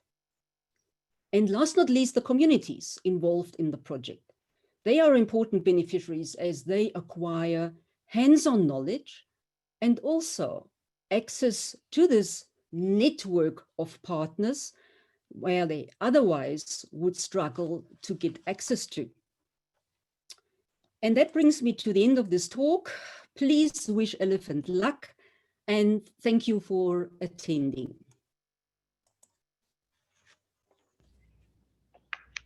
Thank you, Professor Michel. Again, fantastic presentation. I'm glad you made the acronym of the project name. It's quite elaborate, but sounds so fascinating. So please, I encourage everybody to kind of go and read more about it. I actually have gotten a couple of questions I would like to ask. The first one here for Professor Maja. It's from Molati Noniane. Just a second so I can roll it up here. If the animals experience such high levels of stress while under anesthesia, how confident can one get when doing research in this field about baseline measurements? I am assuming having them caged or in closures also automatically increases their stress and therefore affects their vitals. Professor Meyer, could you please answer if you're still there? Yes, I am. Can you hear me? Excellent, thank you. Great, thanks. Yeah, it's a very good question. I have answered on the chat, but or on the Q&A, but I'll also answer here. It's a very important point because any variable that you measure while an animal is anesthetized, particularly you have to dart an animal which causes a stress response, and then the drugs also have profound effects on the normal physiology of an animal. So if you take in any measure as your baseline, you need to account for that stress. So it's always going to be a stress measure that you're going to get. So we do use data loggers. So those temperature data loggers, activity loggers, you can now get a few other loggers that measure different variables like blood pressure. You can implant those and then release animals, and then you do get a more resting normal value, baseline value, but they're not loggers, or they're not that many loggers yet that can measure all different types of variables. But technology is coming along, so hopefully in a few more years, we'll have a lot more that we can do in terms of measuring normal resting values. Thank you. Thank you so much. Then I have another question for Tarja. Do you include in your protocol or team research in social sciences to address the socio-economic drivers of the interface between human and bats/rodents? Are you there, Professor Sironen? Yes, here I am. This was a very good question. So so this is really important, and we are actually looking for collaborators to focus more on this. So the reason is that I think what we have learned is that the viruses are very common, and there is data that there is spillover events more than we used to think. So we need to address this, why this is happening, and it really is, I think, a lot to do with the social sciences. So this is something we should focus on more. Excellent, thank you so much. I can see there are a couple of more questions also from Mpho, but I will suggest we can do them also at the end on the open chat. And I would like to give the floor to Stefan Björkman from Helsinki. Please go ahead. Yes, hello everyone. I'm Stefan Björkman from the University of Helsinki. I hope everything is working. Can you see my screen? No, I have not shared it yet, sorry. Now you should be able to see it, right? Yes. Yes, we can see it. Yes, perfect. Perfect. Thank you. All right, so we have had already very interesting topics. It was really nice to follow, talking about these antimicrobial resistances and all these infectious diseases. And now we come to a slightly different topic, but still also of importance, also probably kind of silent threat. So something we don't maybe see or we don't really notice around us. And with actually quite major effects on humans, but also on the animals. And I will specifically talk about the reproductive health, and especially in male animals and male humans. And first, just a few trends in the reproductive health of humans. So for instance, here you can see that for instance, if you look at the male fertility, meaning on the semen, for instance, or reproductive diseases, so there have been quite some trends lately, which are affecting, for instance, conception rates, birth rates. Of course, there are also other factors. People become more educated, probably more wealthy, so people, of course, also actively decide against offspring. But there are also other effects that really show that the male fertility is going down. And for instance, here you can see, if you look at the semen quality of young male humans, so there has been now in the last decades, for instance, there has been a clear decline in sperm concentrations or in total sperm amounts. And what we also see at the same time is that diseases of the male reproductive tract, for instance, testicular cancer, they are clearly on the rise, and it's pretty much the same situation globally. So this data is from Europe, but you can also see those trends in Asia, in America, in Africa. And actually all these trends, like this decrease in semen quality or the increase in testicular cancer, also decreased testosterone productions. And there is also like effects on the female-male ratio of newborn babies, for instance. So they have kind of a common origin, which at least in the male, we call it the testicular dysgenesis syndrome. There is a similar one also in the female, but I will now mainly talk about the male side. And yes, and there are a lot of factors who actually cause this so-called testicular dysgenesis syndrome, which results in the drop in the semen quality or in the increase of these reproductive diseases. Many factors. So there are genetic factors, there are epigenetic factors, lifestyle factors, and also environmental factors. And there are also different developmental stages where those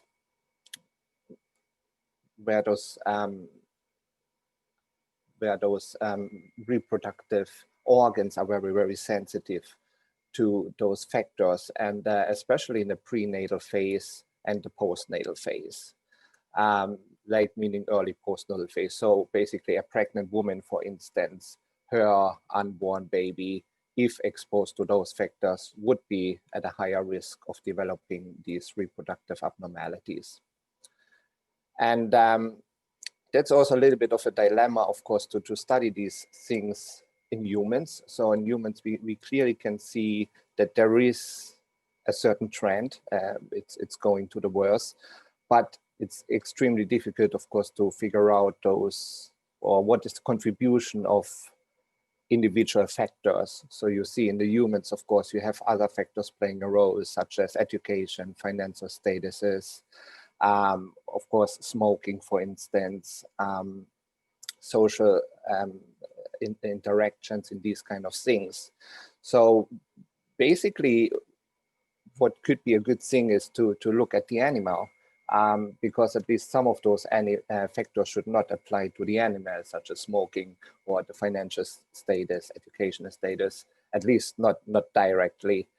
And here you can see a study from Richard Leah from Nottingham. So he was actually looking at dogs, and he was using his own data. He has been working in the UK for the guide dog school, and they have been collecting semen and evaluating semen since decades. And they have always used same laboratory stuff, same methodology.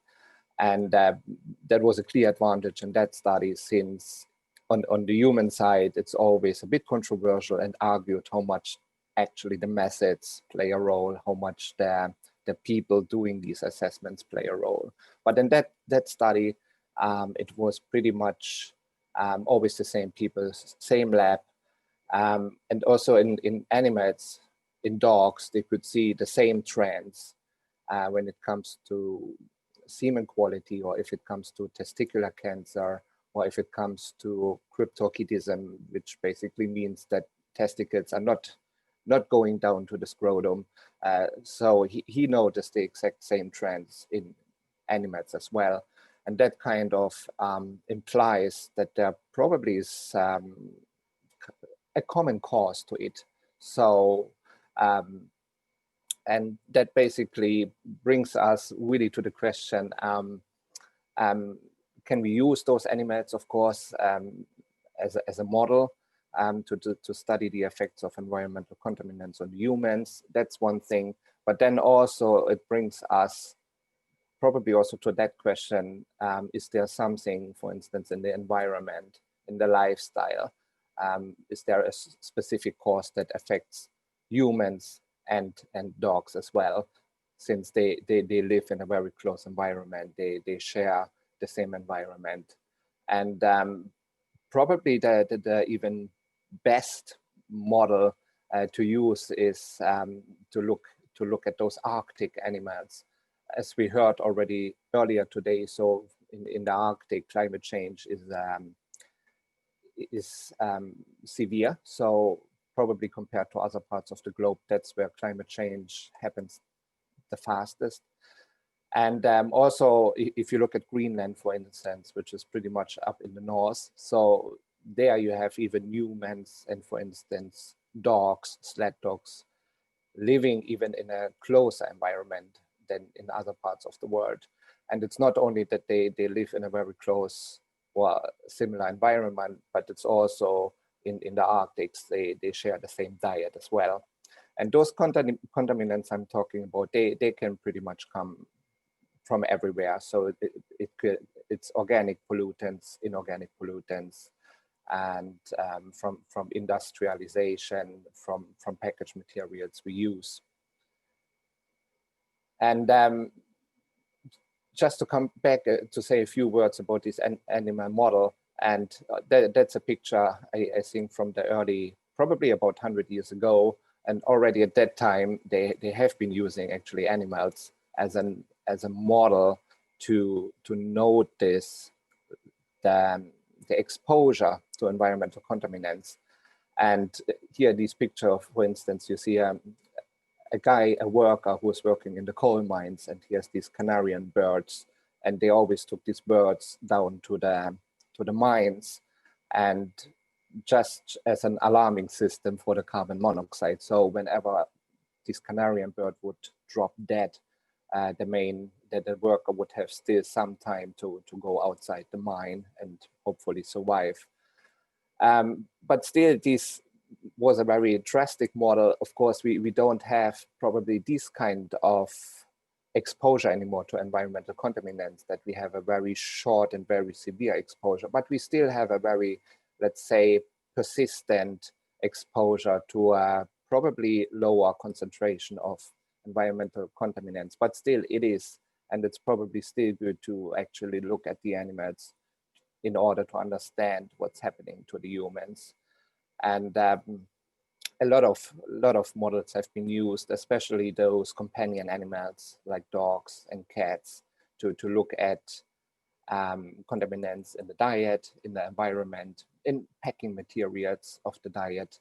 And of course, wildlife species have been used, production animals, since it's a source of meat or milk for us, and Antarctic animals as well. And just one slide about this or about these contaminants, because it's probably when talking about environmental pollution, a lot of people may just think about air quality or this kind of contaminants released from the industry, but those contaminants, they are basically everywhere. So for instance, on the chair you are sitting, or the table where you're writing on, the computer in front of you, you are sitting right now. So all of them have some kind of molecules, organic contaminants in it. And they're really in low concentration, of course. So the effects they are causing, they may not be obvious, but they just will show at a later time point of the life. And also what is very worrying, of course, that every year a lot of hundreds and thousands of contaminants are brought to the market as kind of a new product, and we know very little about it. I mean, what they are causing in terms of health risks, and it takes probably 10 or 20 years to actually figure out what kind of effect they could have on the health. And that's probably just for an extremely small fraction of those chemicals that are actually on the market. And the last few minutes I just want to use to explain a little bit what we are doing in our research group. So we have been talking about these different kind of contaminants, and we have been talking a little bit what kind of effects they have on the reproductive health. And we have been talking about that they could maybe be used as a model to better understand what's going on in the human. And that's exactly what we try to do. And we have several animal species we are focusing on. Pig is one, the dog is one, horse is one. And from those animals, we try to collect well, semen and testicular tissue to see what's the kind of exposure levels there, but also samples from the hair, from the skin, from the blood, to see what kind of exposure they had. And we focus on mainly heavy metals in this project. So we are checking what's the actual concentration of heavy metals in those semen and testicular tissue.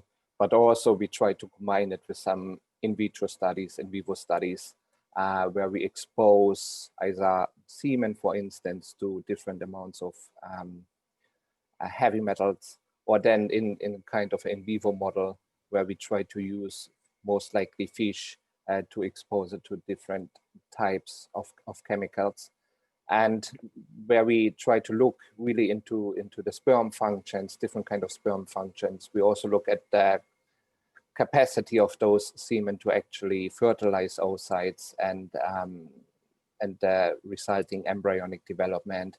And we try to look into genetics and epigenetics, what these heavy metals are doing on a gene level. And we also try to use immunohistochemistry to look at the cell level, and especially we are interested in the hormones, testosterone, for instance, and the receptors. Dr. Björkman?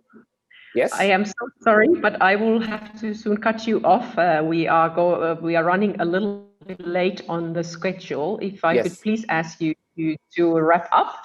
And for the audience, I do apologize, but we will go a little bit over time. So I hope you will bear with us.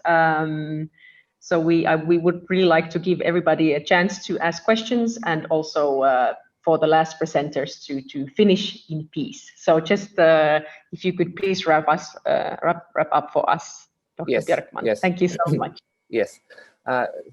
Yes, so basically that was the end of my talk, and I would just like to acknowledge our collaborators from our research group, and Turkan, who is our PhD working on that project, and our collaborators from Germany and Sweden, UK, and other parts of Finland and Norway as well. Yes, thank you very much. Thank you so much, Dr. Björkman. Sorry to cut you short, but no worries. I think this is a perfect kind of introduction also to Dr. Myburgh presentation about the endocrine disruptors in the crocodiles. So, Dr. Myburgh, please, the floor is yours. Thank you very much for this opportunity, and thank you to the last lecture. I'm going to ask Chad to load my slides because I have a little bit of a problem with my laptop. So what I'm going to do today, I'm going to show you only slides. I'm going to show you pictures, and I'm going to tell you the story behind the story. I'm more than willing to send you the PDF publications if you want to look at the science part. But I think what I'm going to do today is just to share some of the pictures with you, and it will be only 10 minutes. So what I'm going to do is to focus on crocodiles. We do a lot of crocodile work. They apex predators, that's why they're very important in ecosystems, but they're also very ancient animals. And I'm going to use 3 examples, 3 problems that we have investigated in the past with different pathways affecting the Nile crocodile in Southern Africa. So 3 scenarios, but 3 different pathways that will be used to affect the crocodile in the end as the apex predator. Next slide, please. So these are big animals, they're ancient animals, they're dangerous, and you must be willing to get dirty if you want to work with crocodiles. That's the picture on the right-hand side. But the picture on the left side, the top picture, is the most important one. You can see that it's very dark at the back. We're sitting on a boat, and we do most of the catching at night from a boat. That's active catching, or we use baited traps. But the story why I've used that picture is that Ewan Carl, the guy sitting on the right-hand side, he was bitten by this crocodile on his right arm just after this picture was taken. The duct tape came loose over the snout of the animal, and the animal grabbed his right arm. So it is very dangerous. It's always the 3 or 4 Ds that we talk about. It's dangerous, it's dirty work, it's donkey work, and we work in the dark. Next slide, please.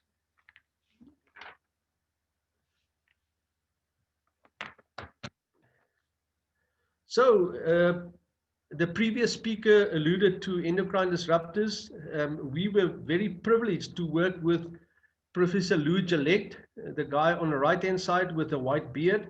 He passed away 2 or 3 years ago, but he worked on American alligators, and he became very famous for his work at Lake Apopka, where he studied American alligators exposed to high levels of DDT or organochlorines, comparing those alligators, the health and sperm counts with alligators occurring in other lakes like Lake Okeechobee. So that he was also one of the pioneers, the endocrine disruptor pioneers with Tew Colborne and Skakkebeek. So he was very famous for his alligator work. Next slide. So the first problem that I'm going to tell you about is our own Lake Apopka study, organochlorine pesticides, OCPs, in Zululand. Zululand is it's the province on the eastern side of Southern Africa, and this is in the northern parts of Zululand. In this case, DDT was sprayed 40, 50 years ago in the environment, not specifically over the water bodies, but sprayed over the land to control tsetse flies and malaria mosquitoes. Tons of DDT were used for the spraying of the environment, and we still sit with a DDT problem in those animals, especially the aquatic animals. So what will happen is that the DDT will move into the water. Although DDT doesn't like water, it will go into the feed chain, and we have a typical feed chain problem where the top predator, in this case, the Nile crocodile, will be severely affected, or it will have the highest concentrations of the organochlorine pesticides. We are still using DDT at the moment, or we're spraying again DDT, but it's very specific spraying inside houses to try and control the malaria cases. Next slide. We know that the OCPs, they have the ability to accumulate in fat. That is why in the top predator, the fat sample is the most important sample. It also can do what we call biomagnification. So that is why the top predator has got the highest levels. As we go up the trophic levels, it will increase in concentration. So the crocodile is absolutely the best model to use because it has got the highest concentration.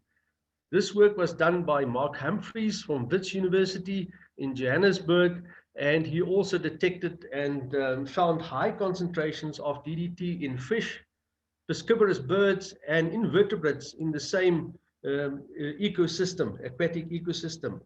Now the health implications here, the local people don't like to eat the meat of crocodiles. They do eat the meat, but they're not very fond of crocodile meat, but they prefer the crocodile fat. Now that's probably the worst sample you can remove from the crocodile from that local area, but they use the fat for traditional healing practices. So they will take it in us, or they will mix it to something else in the case of traditional healing practices. But they also like to use the fat on their skins. They rub it on their skins because we know it has got a very positive effect on your skin. Next slide. So the next case is from the same area, but in this case, we don't have a feed chain effect as with the organochlorines. In this case, we have a direct anthropogenic effect where humans affect crocodiles. And in this case, we have a scenario where some of the male crocodiles and some females, but mostly males, they learn very quickly that if you're close to fishermen, that you can get a tidbit very easily if they try and catch fish.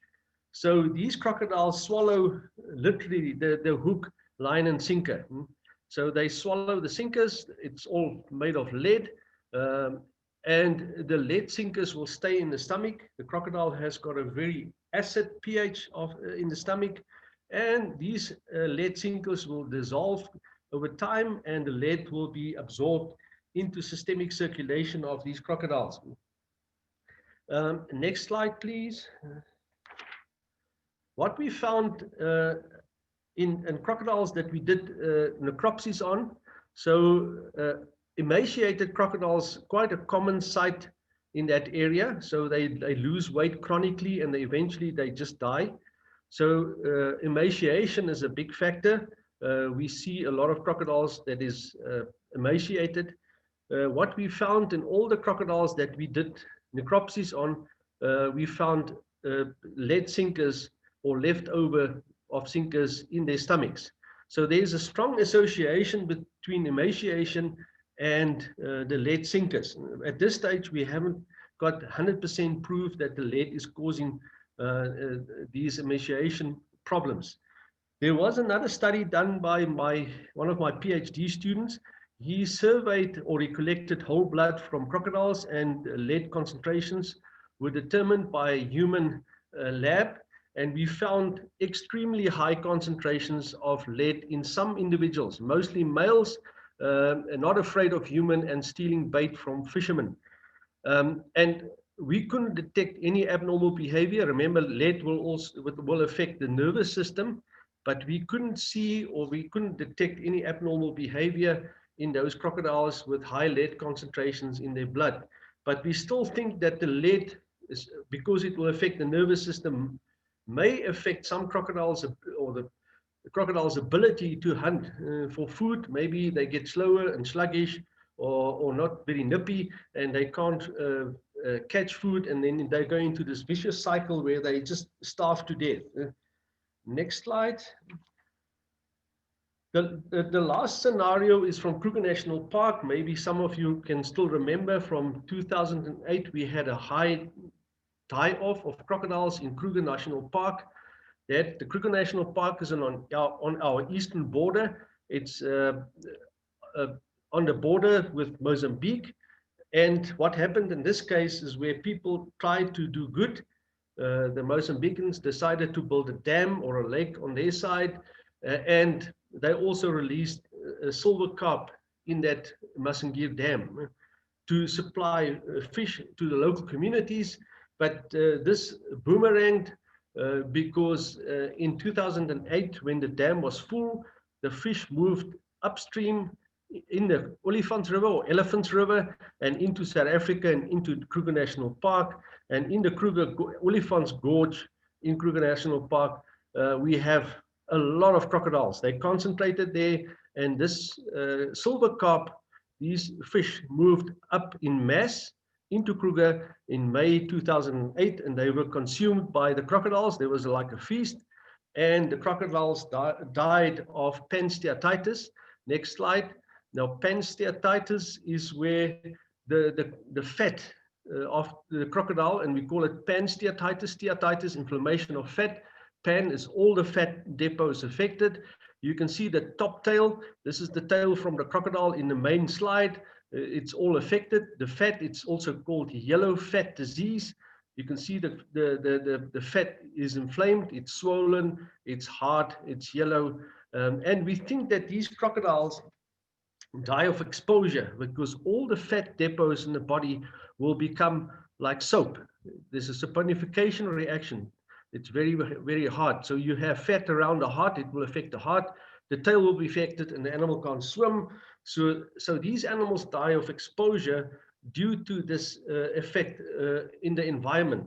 And I must tell you the last thing as well, that pollution also played a role because the antioxidant system or systems in these crocodiles were definitely affected and not working optimally. Next slide, the last slide.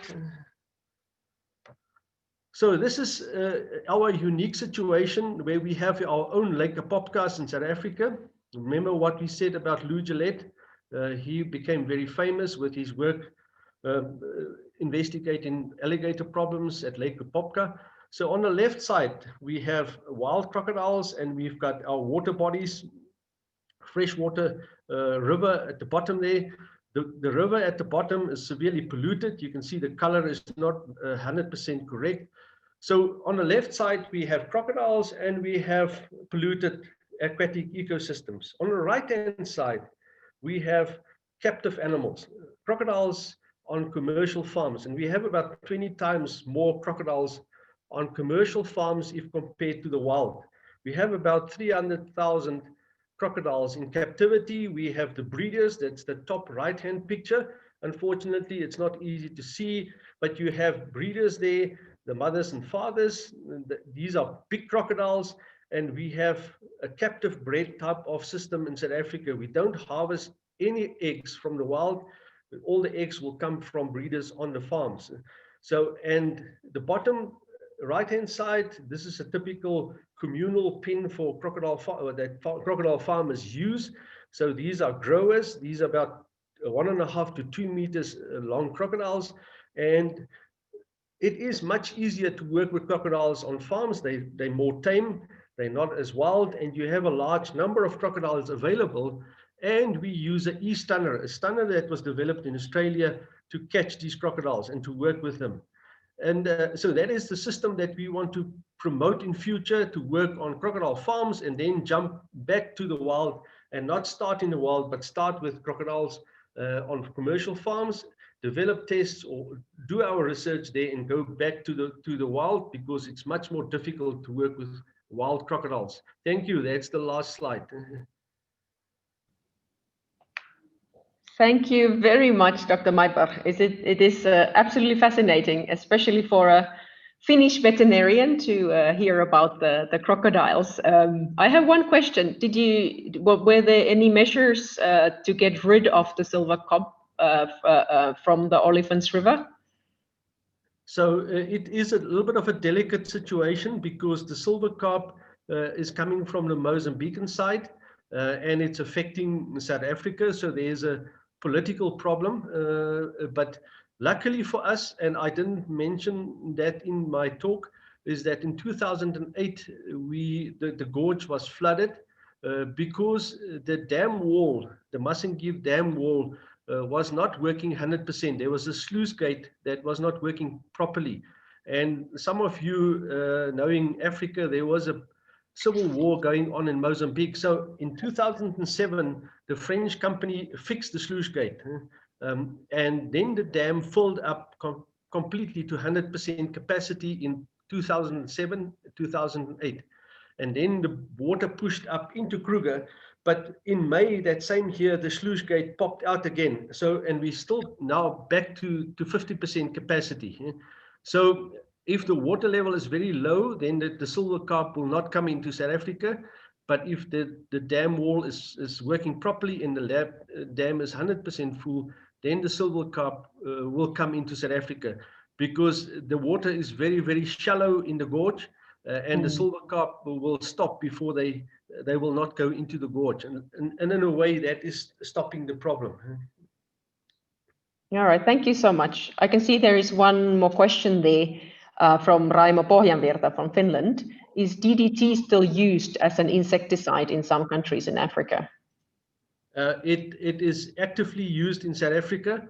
So, but we're not spraying DDT with a plane flying over a big area. So, but DDT is still used actively in South Africa, but it's more spraying of houses, because every time the malaria cases go up, then they start spraying, because it looks as if the organochlorine pesticides are the only pesticides that effectively will get rid of the malaria mosquitoes. But there's the group from the medical faculty, from the medical school, Professor Tiaan de Jager, they're very active in looking into the endocrine disruptor effects of malaria spraying and the effects of that on humans living in those houses where they spray in any way. So it's organized by the government. So you can't say anything. They come and spray your house with DDT, and that's the end of the story. Thank you. That's very interesting. But I guess it's also a great example of the One Health efforts, where we have, the medical faculties also working together with us. But thank you so much, Dr. Myburgh. That was the last presentation of this morning's session. Right, it looks like my camera is frozen, but that doesn't really matter.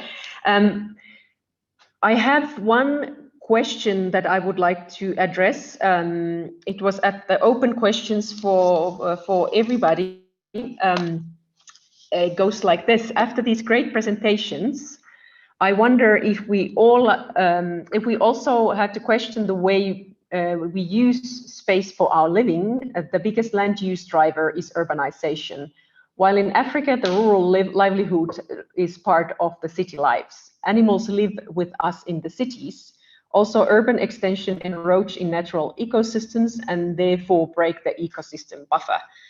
While discussing solutions, the land use patterns and drivers of deforestation must be addressed. This was an open question to all distinguished panelists. I wonder if one of you would like to comment on this question.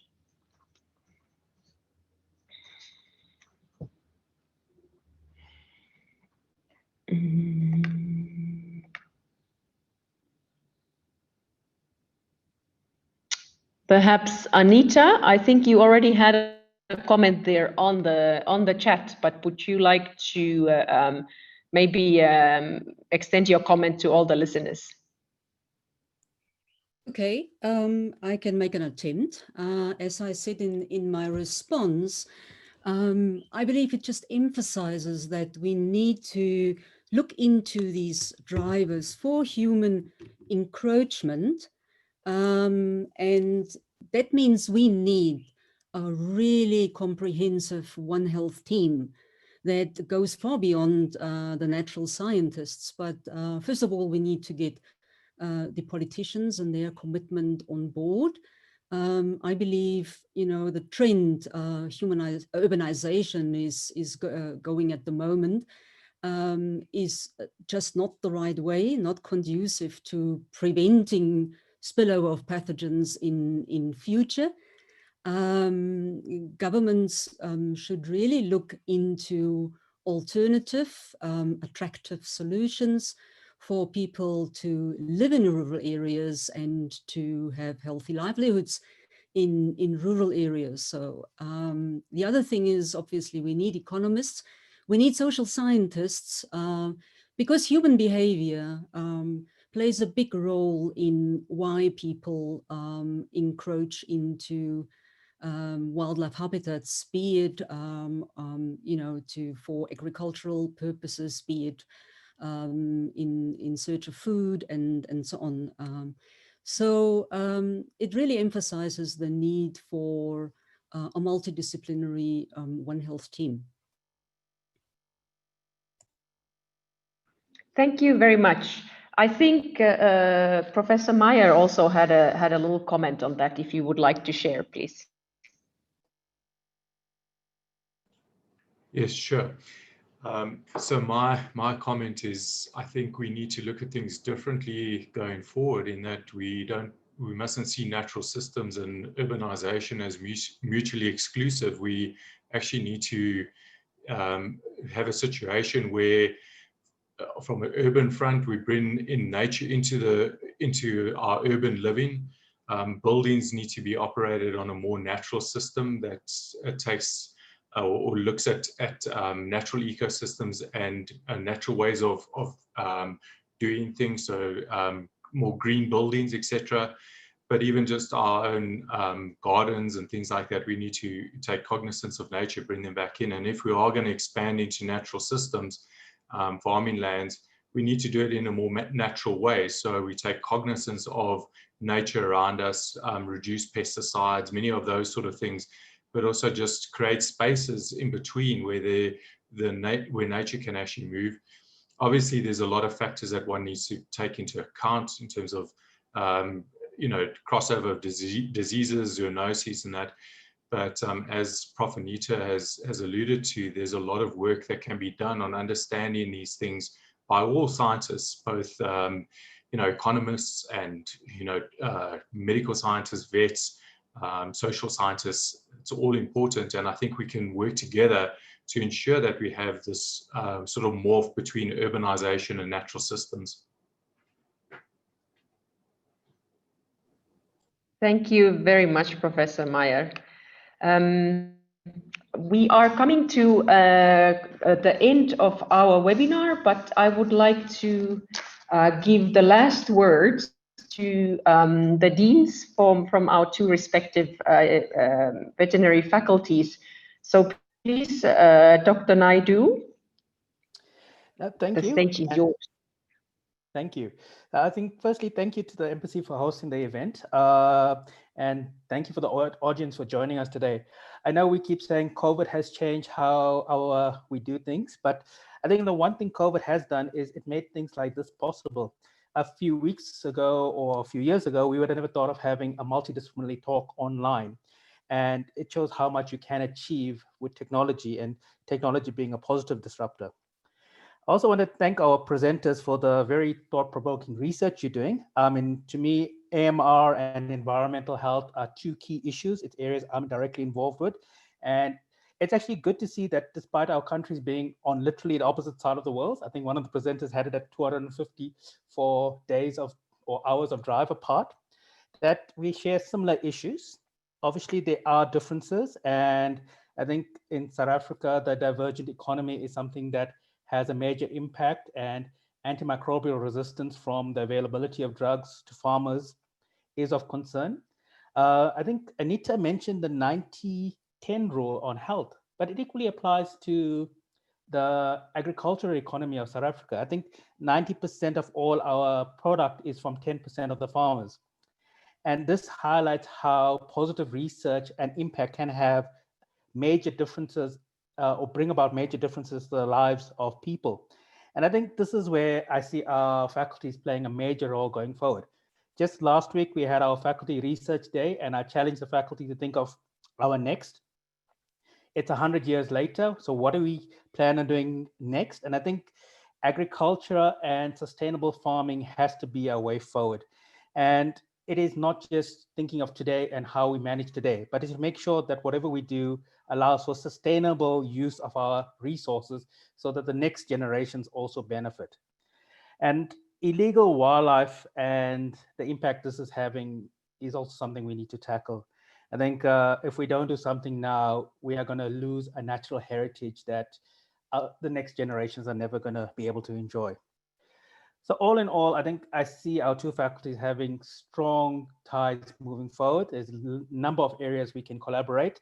And up front, I think our area of strength has always been in African tropical diseases and tick-borne diseases, which, as we heard, is an area of concern up in Finland. And we are concerned about AMR, and Finland has had major impact on how antimicrobials are used and the impact. So to me, this is positive, and it shows that we can work together. And as two countries and two veterinary faculties working together, we can make a huge and positive impact. Thank you, everybody, for your time.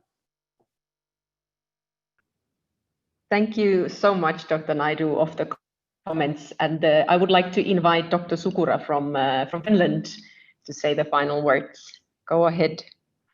Thank you, and good day for everyone. And first, my appreciation to the morning time of the victims of zoonosis in South Africa.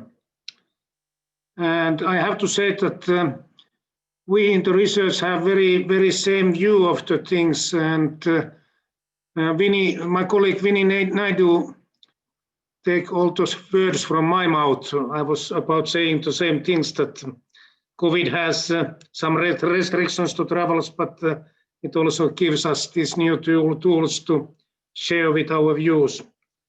And very big thanks for organizer and presenters. It has been very tasteful menu of the different views of the One Health and how we can work on animal health, human health, and environmental health. Pretoria is celebrating their 100 years anniversary this year, and we in Finland have 75 years anniversary of veterinary education in Finland. And during these years, our strategy has been focused more and more, and now on our strategy on both research and education is One Health. And aim of the Finnish faculty is to educate our graduates ready to work in multidisciplinary environment and with multidisciplinary experts solving the complicated global problems. Sometimes those problems manifest on animal level, sometimes on herd level, and sometimes we are working with ecosystems. And our aim is to give basic tools for our graduates to be part of that community which seeks the solutions to the great problems of the society and the world. I finish by thanking the organizers. It has been excellent webinar, and I wish all of us good success on One Health work. And I finish now. Thank you so much, Dr. Sukura. This was our webinar session today. It has been absolutely fantastic. My head is literally steaming of inspiration. I would like to end with the words of Professor Heikinheimo. She is commenting that going multidisciplinary and internationally at the same time is difficult, but we are doing it, and our two countries can definitely help each other with this. And maybe finally, I mean, veterinary science, the researchers and practitioners are indeed playing a critical part of providing crucial and subjective information to also our decision makers, so they can design appropriate policies. And also, they are the veterinarians. They are also they have a direct role in keeping us all safe and keeping our planet healthy. So thank you very much for everybody, and keep the conversation going, and have a wonderful rest of the day and the rest of the year. Goodbye.